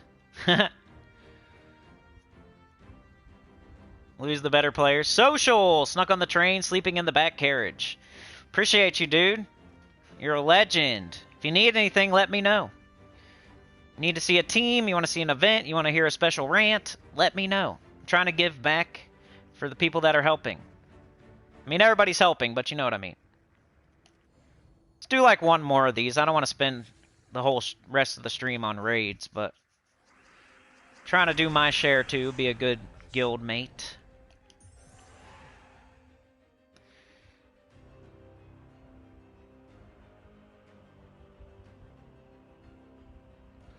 Supernova says we need a like surge. The zombies are catching up. This train runs on like juice. Yeah, I think we're parking lot DJs right now, y'all. We're not taking off yet, but we're getting there.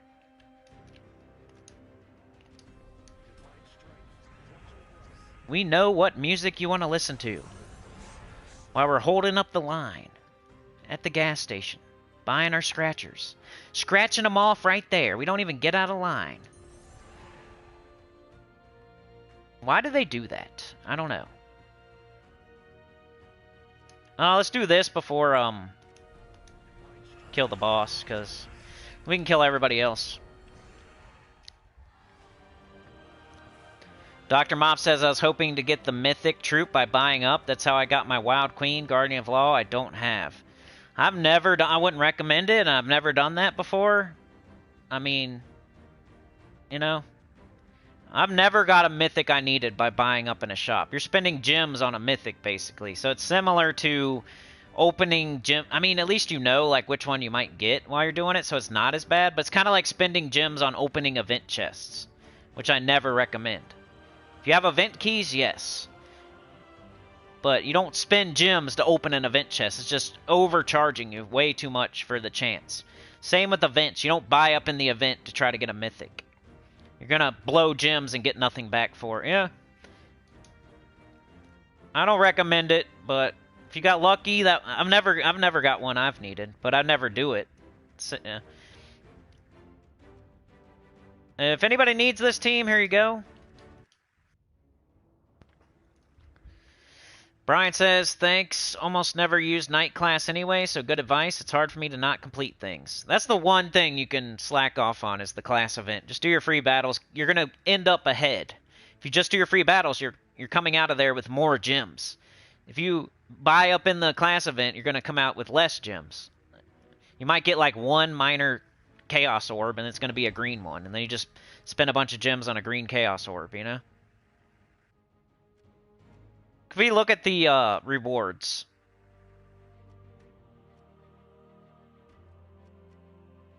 It's just not really worth it, you know? Like, what's here? Until the Orb of Chaos, which is 1, it's not even major. It could be green, it could be... It's only 1.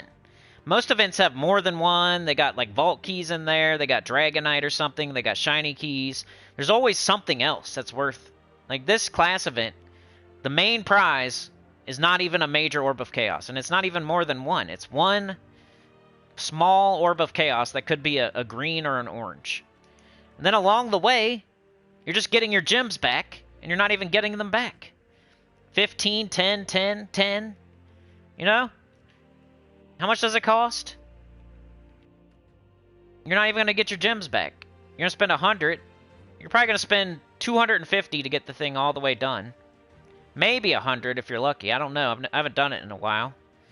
Let's say you spend 100 gems to get this thing all the way complete.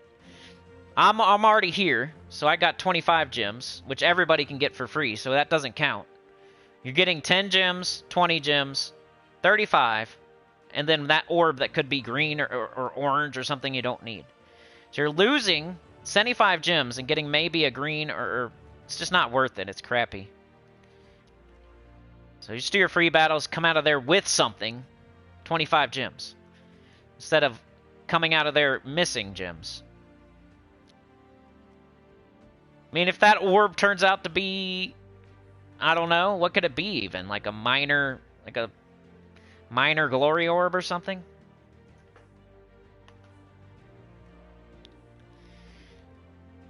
Social says pass, or no, Dr. Mop said pass me that bazooka. All right.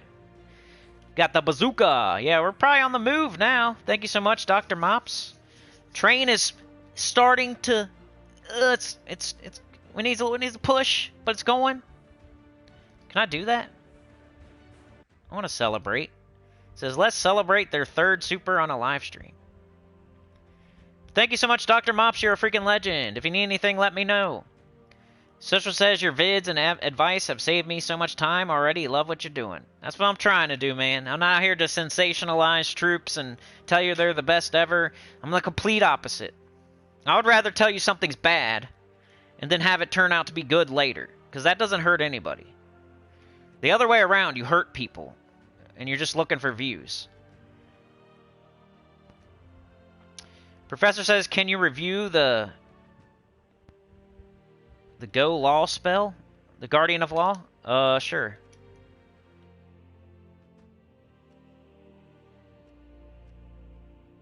Alright, so you choose one. Deal true damage to a chosen enemy. Deathmark them and drain their mana. Or deal damage to all other enemies.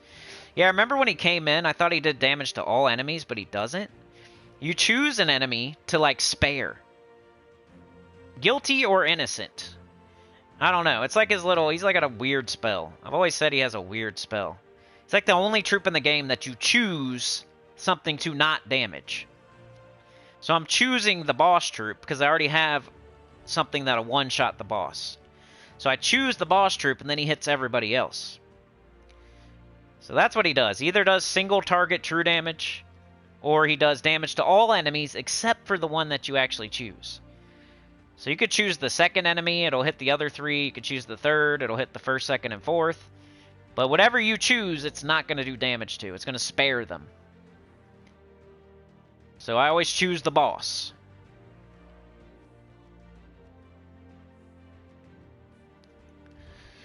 Oh, we already did that. Campaign, I think, is done. Adventure board, done.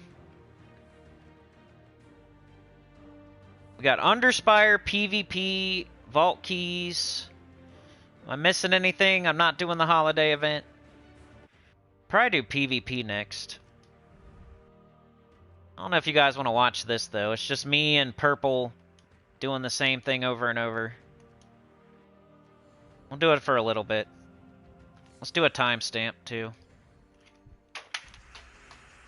This is how I do PvP.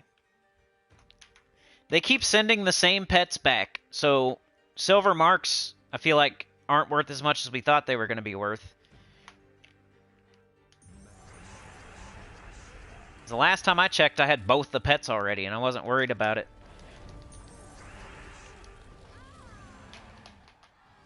PvP at the 139-ish.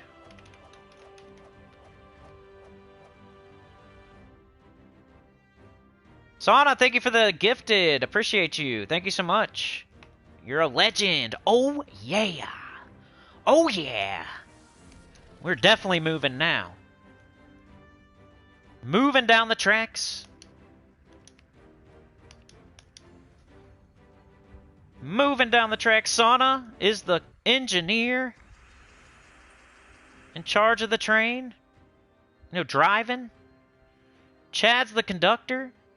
Anita's the big bicep bodyguard. We haven't done this in a while.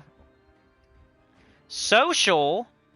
You're shoveling the coal. You're sleeping in the back. You know, every once in a while you kick a little coal in the chamber there. Dr. Mops is guarding your back with the bazooka. And Sauna just powered up and made it go faster. We haven't had to do the positions in a while, you know, what's the best position? I don't know. They're all good.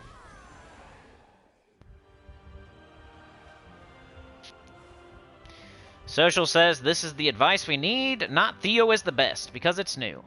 Yeah, have you guys seen it? Like, I'm not even trying to be, like, a hater. I'm not trying to be sarcastic, really. I'm not trying to throw shade. I just want to know. Just literally, have you seen Theo on anybody's teams? On any YouTube video? Like, maybe your friend uses Theo because they got tricked. Maybe one of your guild mates uses Theo because they got tricked. But, you know, have you seen, like, Tacit, for example? Have you seen Tacit using Theodorovich? Like, does anybody watch him and, like, watch his live streams every day? He does them every single day, right? He does a live stream every single day. I wonder how many times he's used Theodorovich since it came out. I wonder. Like, I just want to know the stats. Is it, like, 1 time, 0 times, -3 times? Even the guy who told you that it's amazing and awesome, how many times has he used it? Not you in particular, but whoever. All the thousands of people that he told that Theodorovich is good. Like, has any of those people seen him use it since then? Because that's what I would be thinking. If I'm watching somebody, I'm looking for advice. I'm watching a live streamer, and they tell me something's good, I would expect to see them using it going forward. You don't just let them off the hook like that, dude. People need to hold this guy accountable. It's crazy. They just want to be his best buddy because he's up right now, you know? Only reason he's up is because he's tricking you and stealing, you know? Making you... Anyway.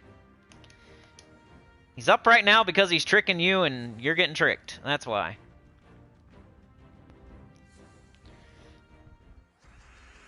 Dr. Mop says, I sort of don't care at this point. I'm going to play until this campaign is done. Got all Magic Kingdom classes to 100. Currently getting everything to at least 60. It's a good way to do it.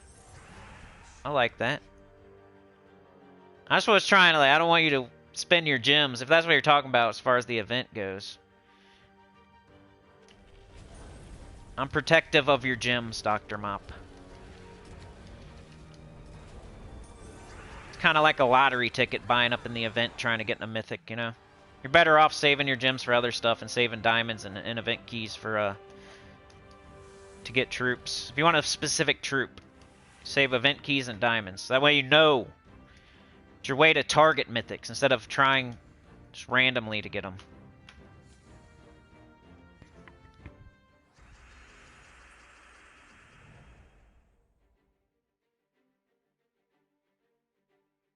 Yeah, if you let lower level players in your guild, like, you just gotta understand they might not be able to do as much. Grade them on a curve, I guess. Okay. We need purple now. They didn't want to die on the first shot. I love when that happens. All I need is 1 purple match.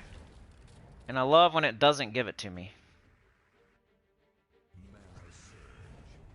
It just isn't nowhere. There's not even a certain storm happening.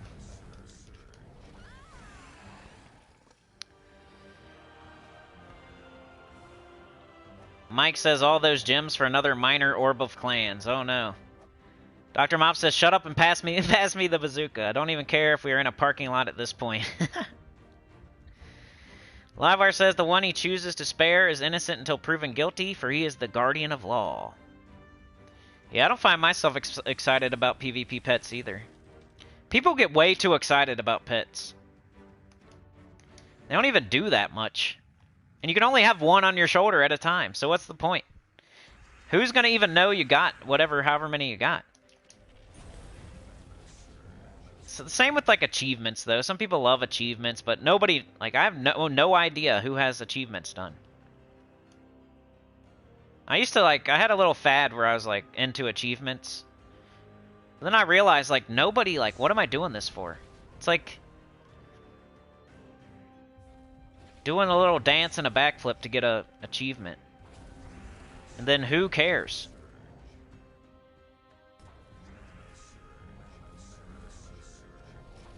Kind of the same with pets. Nobody knows how many pets you got. They can only see one of them. They don't really help you that much. You only need like 3 per kingdom. At some point, it's a little bit overboard.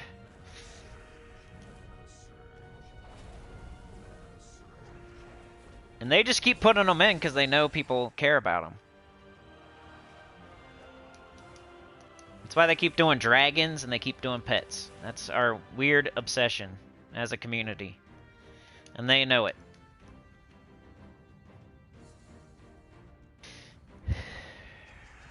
Social says, don't worry, Cinny. We will sponsor a Theo-only stream where you have to complete all your tasks with him. I'll do it. I'll do anything if you guys want, if you do that. Almost anything, you know. I've always said I'll do like a chat-a-thon where we just play treasure hunt. You guys force me to play treasure hunt. That's the other thing I hate. That's something you won't see nobody playing either. They can tell you all they want about how, you know, it's not so bad or something else is worse, or you'll never see them playing it though. That's all you gotta do. It's not that hard. You just, if the person doesn't do it themselves or they don't use the troop themselves, then that should be your cue that it's not so good. You're not going to see a streamer playing treasure hunt. You're not going to see a streamer using Theodorovich.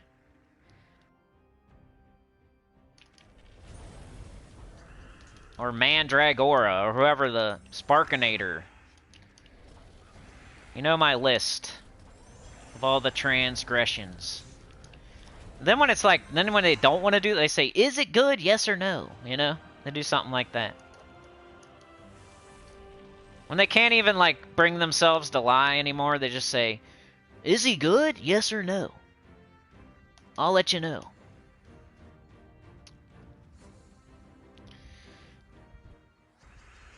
Theo rant. I wish I could put in money for a good rant, but it won't let me. Oh, no. I feel you, though. Sometimes I'm on certain devices where I can't, too.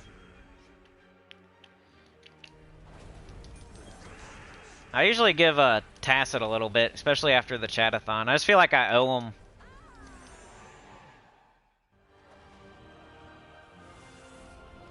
I don't think I'll ever, that's how I feel, yeah, that other people don't treat other people like that, too.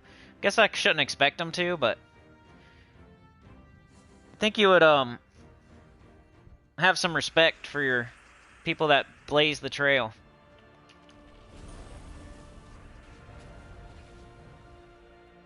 And not try to kill their channel with a million videos pooping all over the place.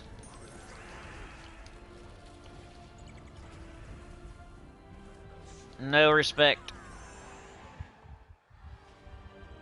I gotta start using that teddy bear in my high-level team. If anything will change the tides, it'll be the teddy bear. You're right, man. That's all we need. That's all they need in Ukraine as well. We could get them that Theodorovich teddy bear. They would win the battle. We just got to get them some Theo action over there. I think they would win. Take them out.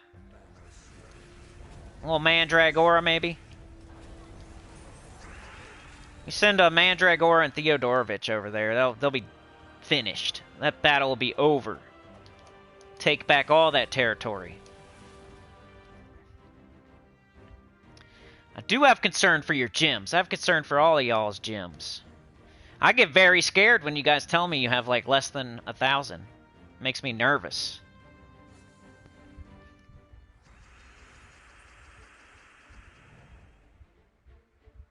The Valentine pet does suck, dude. It's not even a pet. It's just like a flowers. They couldn't think of anything else. They're getting desperate. We're gonna get like a what would be something similar? It's just like no thought. What's the next pet gonna be? What's the Easter pet? It's a box of chocolates, or no? What would it be? An Easter pet? Can't be a bunny because that's an actual pet. So it's got to be something like flowers, but for Easter. What's the stupidest, lowest thought pet they can do for Easter? Valentine's Day. Let's give them flowers. How is that a pet? It's just flowers. It's not a pet. Just a basket. They give us a basket with nothing. Like no eyeballs, no legs, no arms. Just a basket. Just an egg. You can just put an egg on our shoulder. We're just gonna start putting random things on our shoulder.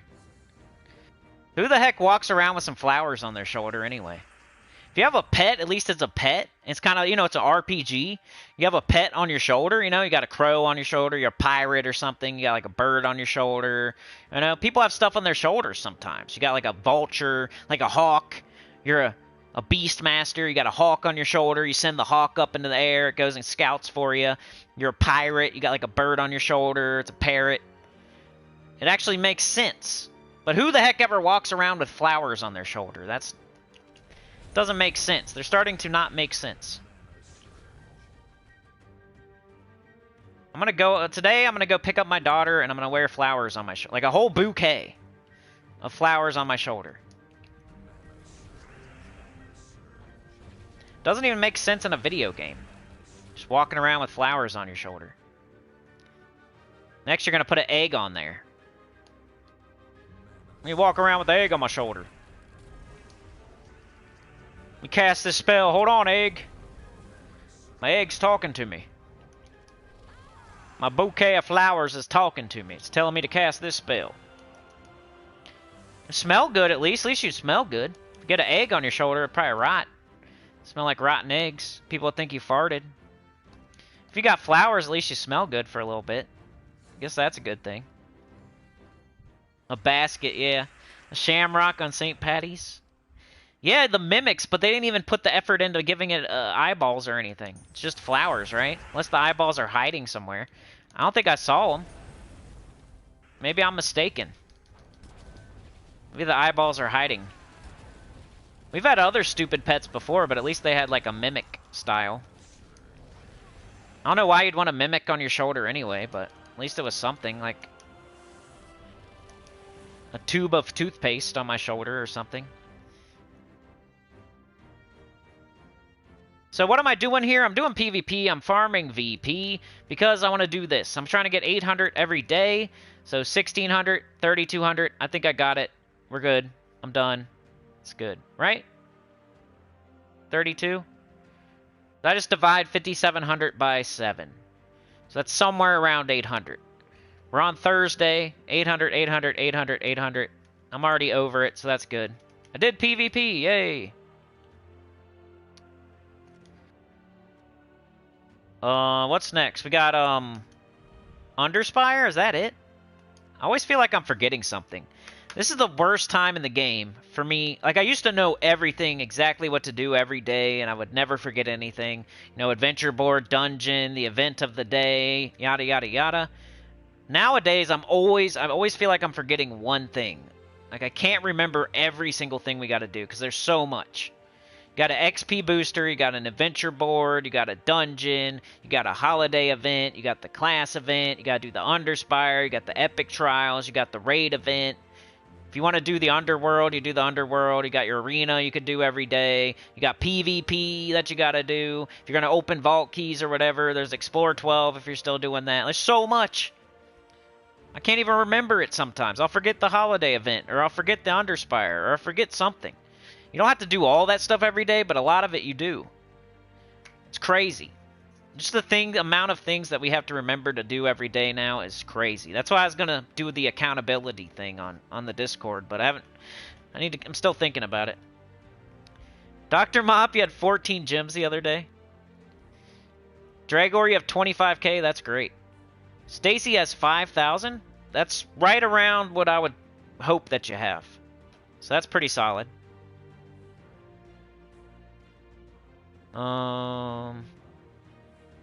Neophyte's here. Brian says low levels under 1k will play treasure hunt. They run out of resources so fast and need them more than anyone. It's not a good usage of your time to get resources, though. You could go do anything else and it would be better. I'd rather see you do explore than treasure hunt. I'd rather see you do arena or something than treasure hunt. Get better at the game. Treasure hunt's a big waste of time. Like, there's nothing, you don't have to, like, nothing costs.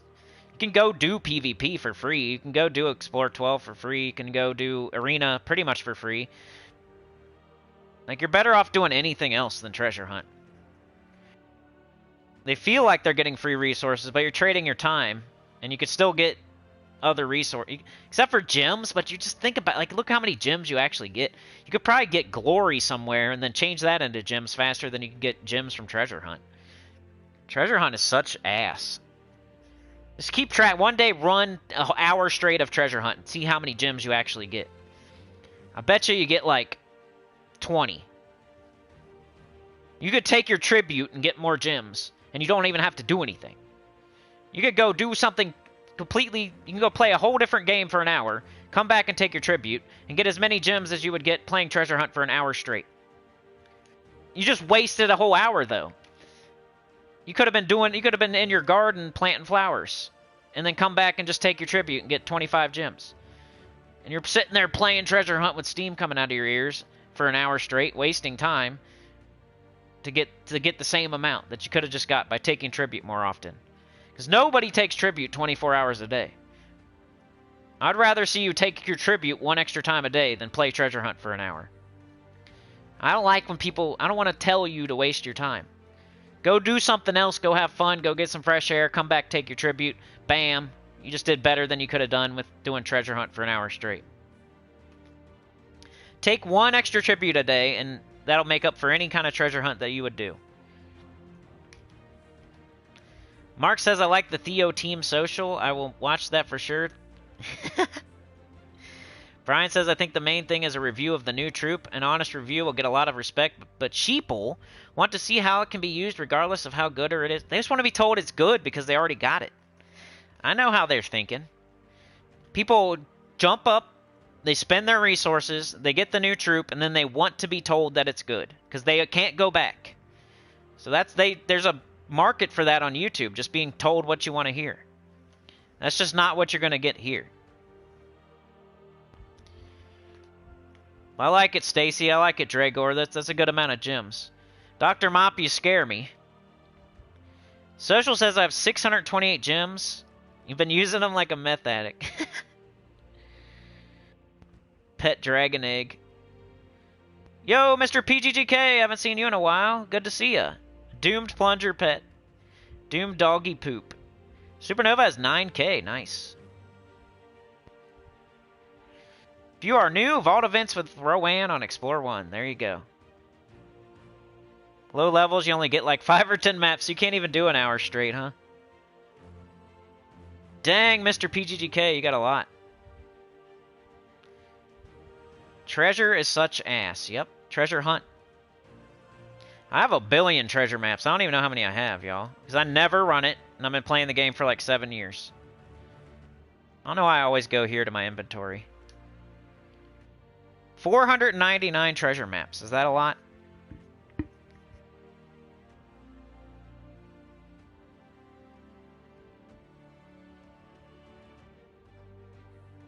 Actually, I think I used some. You can change them into something. This is a better usage of your treasure maps. I made some vault keys like yesterday. That's why I don't have as many as I probably would have had. Where is it? Right here. It takes 100. I just made like 100 vault keys the other day, or I would have way more. If you have a bunch of treasure maps, use them here. This is way better. You could get way more gems out of a vault key, as well as other things. Now, you have to have all your cursed rune stuff done, and you have to not need celestial trait stones, and you have to have enough souls. I'm not just telling everybody to do this. But if you already have all your... You don't need cursed runes anymore, which is definitely a thing if you're playing the game. If you're a high-level player, you don't... Like, cursed runes are nothing now. Celestial trait stones, I just have them coming out of my ears. Souls, I have them coming out of my ears. What's the... I might as well. I'll just make freaking vault keys.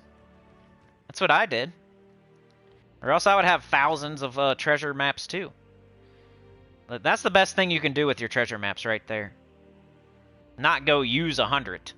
I'd rather get one vault key for 100 of them. To play 100 treasure maps, jeez. Even if you're going fast. You can only do so many an hour. You have to, like, try to lose on purpose to do them fast. And then you only get, like, 1 gem or 2 gems. And it still takes, like, 5 minutes. I think the world record would be, like, 20 treasure maps in an hour, maybe. You get, like, 20 gems. And you're just wasting an hour. You could just take your tribute 1 extra time. I guess you use them for deeds, too, huh? Maybe I should keep that in mind. Oops. I need them for deeds. Or no, those are writs. What am I talking about?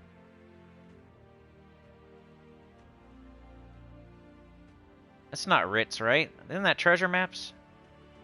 Yeah, okay. It's got the red thing around it. I almost freaked out a second there. I was like, I hope I'm not using writs for vault keys. They look pretty similar. That sucks. Writs are actually really good, and treasure maps are terrible. And they look really similar.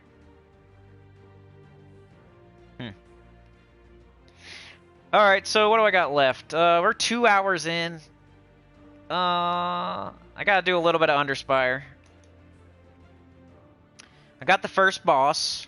Now I'm just trying to make it to the second boss. Maybe get some Sentinels. Got Ulf Harrigan, Sir Quentin Hadley, King Crusher.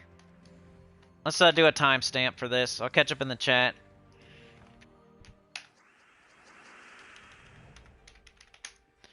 $2:01. Remember, I do chapters for almost everything, so you don't have to watch the whole stream. Drake is here. What's up? Some of y'all with all those treasure maps, consider turning them into vault keys. Now that I see these high numbers for treasure maps, I'm like... Because when I looked at mine, I was like, oh, I only have that many? It's because I'm using them for vault keys. Or else I would have just as many as y'all have.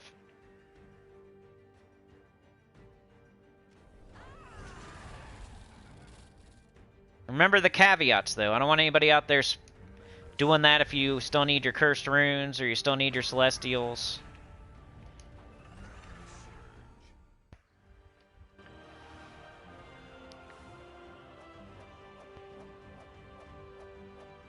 Yeah, I just checked, Mike, and I forgot that I was turning them into vault keys.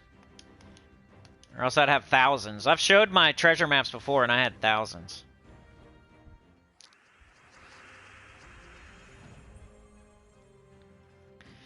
But if you did not know that, yeah, you can change treasure maps into vault keys. Kinda. Does take other stuff, too. But it's not stuff you use. Like, you use gems for a lot of stuff. You use, you know, you can use glory for other things. Use diamonds for other things. Like, you don't really use cursed runes for anything after you're done using them. And you don't really use celestials for anything after you're done using them. And you don't really use souls for anything after you're done using them. So why not combine all those things together and turn it into a vault key that you will actually use?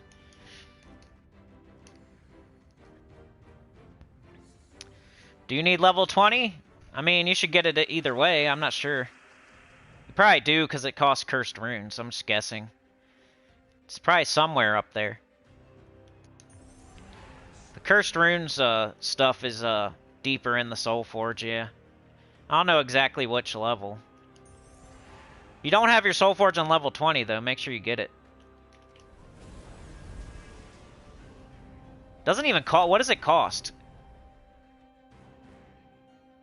I can't remember. Was that cursed runes it cost?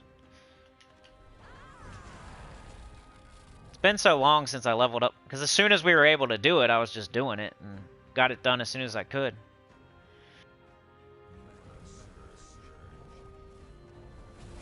I never even think a person doesn't have their Soul Forge on level 20. If you don't have it, you should get it done. Some things in this game you just forget that you did. Like, I forgot I got my Soul Forge. I forgot I went to level 20 in the dungeon, and I forgot I got level 20 on Soul Forge. It's just something you do. Because you should. Cursed runes? Okay. Yeah, make sure you go to level 20. Before you do anything else, so... Before you... Whether or not you should turn your treasure maps into vault keys doesn't matter until you get to level 20 in the Soul Forge anyway, so... Just do that first, I guess. You don't want to use your cursed runes on vault keys before you get to level 20 in the Soul Forge, so it's like a non-issue, kinda. Oh, I don't know. Why'd I do that? Took a color I didn't even need. Might have been the only thing, though. Dogs barking. Borking. Hold on a sec.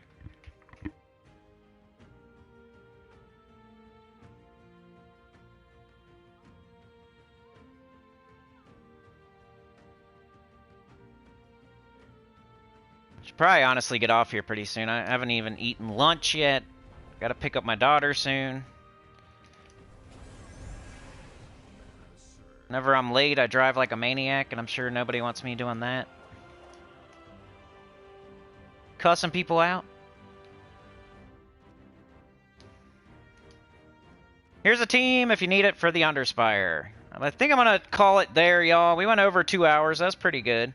You guys were great today. I really appreciate it. We're picking things up towards the middle of February. We're picking it up. All I want to do is beat last February. We got the After Dark. Hopefully that does it. But you guys have been doing awesome lately. I super appreciate it. If you got anybody that donated today, if you ever have a question or want to see a team or hear a rant, or remember going forward that's your that's what you get. Don't feel like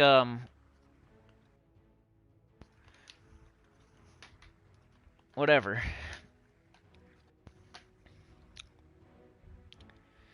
Draka says cursed runes. I need 39 more of them to upgrade. Spend some gems, live on the edge. Social. Pick up your free stuff, right? Remember all those times they gave us that free stuff like again and again and again? That was crazy. Like every time they updated the Soul Forge, there's like a bug where they kept giving us the free stuff. Livewire says I buy tier 5 at least every week. An event for 1,350 gems and finish Underspire 2 though. Yeah, that's a lot of gems, man. You're killing it though, right? Must be doing really good in the vault event. That's where you're gonna get most of your gems. Oh, really? You can do it in level 1?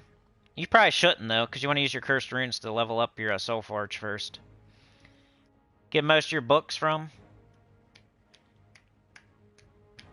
Yeah, Soul Forge is where I get my books too. I mean, Journey's like the only place that gives books in PvP. So, I don't know. Any more questions or comments?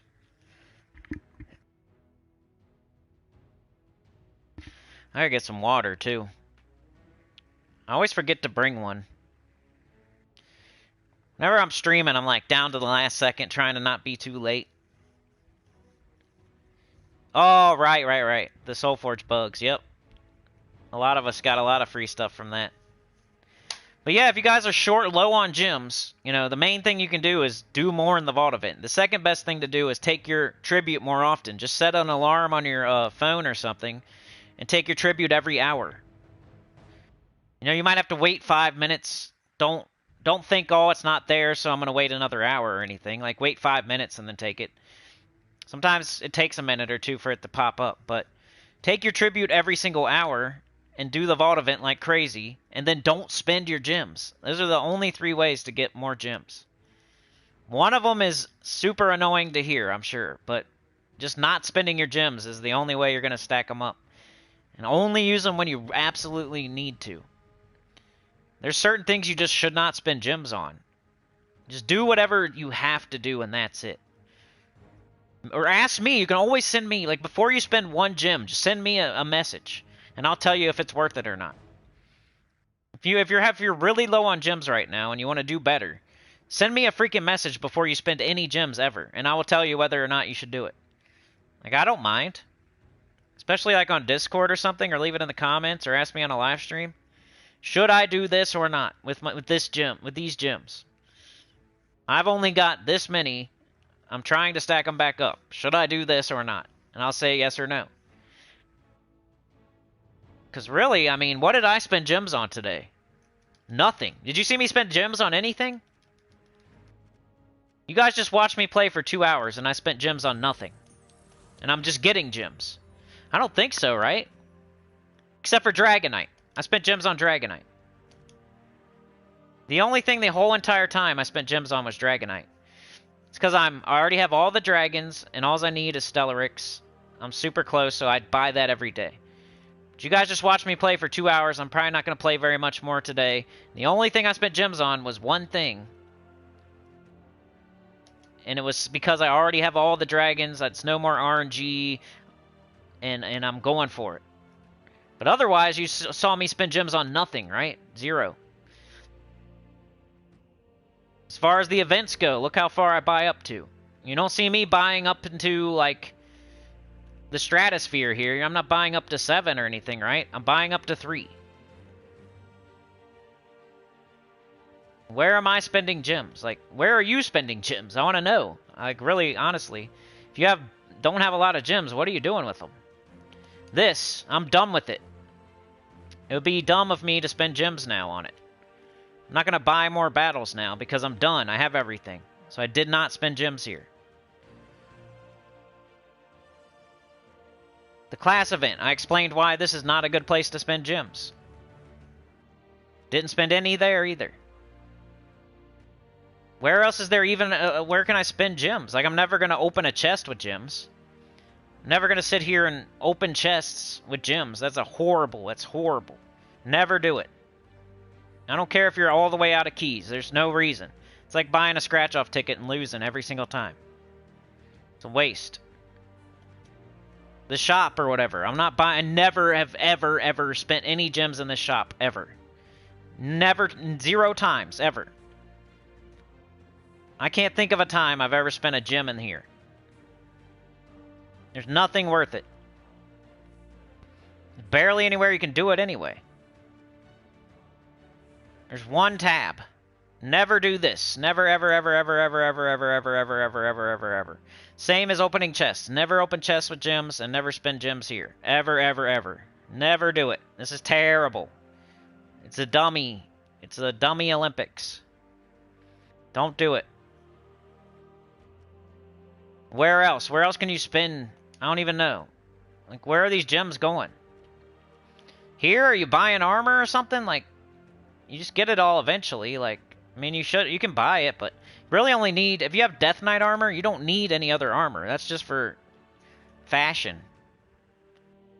Death Knight armor, if you have it, you should wear it all the time and never take it off. And there's no reason to buy any other armor. If you don't have Death Knight armor, all you need is Dragon armor and Celestial, and there's no reason to buy any other armor. You better have an excess of gems. You better have tons of gems and not run out if you're going to buy more in here for fashion. It should be the last place you spend gems. I did it, yes. I have all of them, but I had an excess of gems. I'm not buying armor when I have like 2,000 gems. You changing your name every day? I don't know. What are we doing here? How are we spending so much gems? Maybe you're doing the Underspire every single day, like all the way to completion. That's good, though. At least you're getting all those orbs, right? But if you don't have gems, you just don't. You just do your free battles. You know, like, hey. And I say 5,000. If you have less than 5,000 gems, you should not be doing the Underspire to full completion. Because that's just too much. It's an extra too much on top. It costs way too much. If you have over 5,000 gems, go for it. But if you have under 5,000, don't do it. You can always do it later. It's going to be there every single week going forward. But I don't know. Let me know where you're spending gems and like why. How are we getting down to 0? If we're going hard in the vault and we're taking our tribute every hour, we should not be going down to 0 unless we're spending gems in weird places. Like offers, maybe? Offers? But if it's something like that sucks and that sucks, you don't buy those. There's like 3 of them that you should buy. You know, maybe if you see purple deeds or green deeds or like a verse or like a pet you need or something like that. But these suck. Anything else sucks. Not worth it. These suck. And they suck 90% of the time. That's one you would ask me. You would be like, hey, should I buy the this or that in the offers? Merchants and Angels, that's a place you could spend gems, but you got to know, like, do I need it this bad? Like, do I need a Medal of Guard? Am I going to spend gems on it? No, you don't need it that bad. Don't buy it. Only buy things that are rare that you can't get anywhere else, like deeds. Writs and deeds and pets and stuff. Stuff you just can't get anywhere else. If you can get it somewhere else, don't buy it with gems.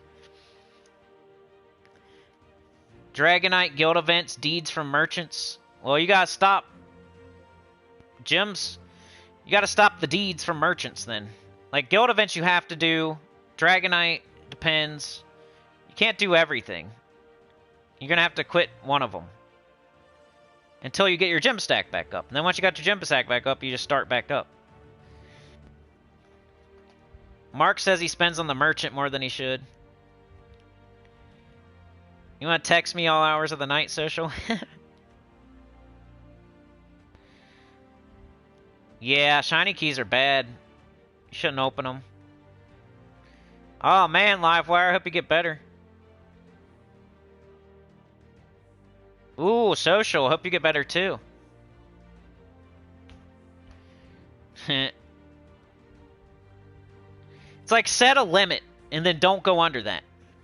That's all there is to it. Your limit can be 1,000, 2,000, 3,000. It should be one of the thousands, though. Don't make your limit like 500. I say never, ever. Like, if you have 2,000, if you have less than 2,000 gems, just stop all spending altogether. If you have less than 2,000. Stop all spending altogether. Don't buy Dragonite. Don't buy whatever. Buy as little into the event as you can and still do your share. Don't buy any merchant offers. Don't buy anything. If you have under 2,000 gems. Mine is 5,000. If I have 5,000 or less, that's when I start worrying and I start, like, not buying as much stuff. Because it can go quick. You guys just saw me with 12,000 gems, like, 2 weeks ago. I have less than 5,000 now. It goes very fast. And I play the Vault event properly. I don't take my tribute like I should. But I play the Vault event right. I could play it harder, yes, but I play like at least as much as I should. I could definitely take tribute more often, though. That's for sure, and I'll say that. I don't take enough tributes. Underspire is a very in-game type of deal. It's funny how they put all these events in the game. They don't really tell you what's for who. You know, Epic Trials is like an in-game type of deal. Underspire, if you're going past the free battles, is like an in-game type of deal. Doesn't mean every single player should go all the way to full completion.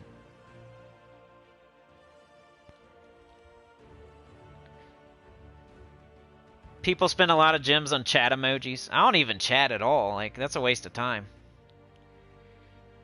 When the merchant offers 3 celestial trait I don't get that. I have so many celestials, I don't even know what to do with them. So I don't buy them anymore, you know? You'll have that too one day. And then you'll regret buying them. But right now, if you need them, I mean, you need them. But later, you're not going to need them later. There's certain resources you just never need again. And that's one of them. Oh, the dungeon. Yeah, the dungeon for diamonds and stuff. It's best to only do on Sunday. If you're low on gems, just do it on Sunday. Pass on every other day. I mean, mythics and stuff are important, but not to where you run yourself out of gems and then can't even play the guild event, then you get kicked out of your guild, and then you're on the street looking for quarters and cigarette butts.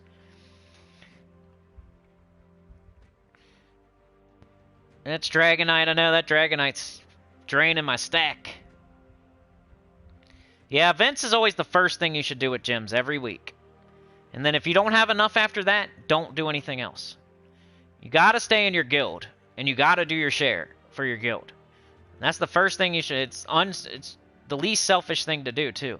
They're giving you gems with guild tasks, and then you're giving them back for the guild event. And then you get rewards from the guild event, and you get them back anyway. It's not like you're going to lose gems. It's smart. The smartest thing to do with your gems at the beginning of the week is to spend it on your guild event. They're giving them to you, you're giving them back, and then you're getting stuff again. It's kind of like a, you know, like a little test to see if you're a good person or not. See if you're a good guildie. They'll give you these gems, but you got to give them back. But then they're going to give you a bunch of stuff back once they're done with the event, too.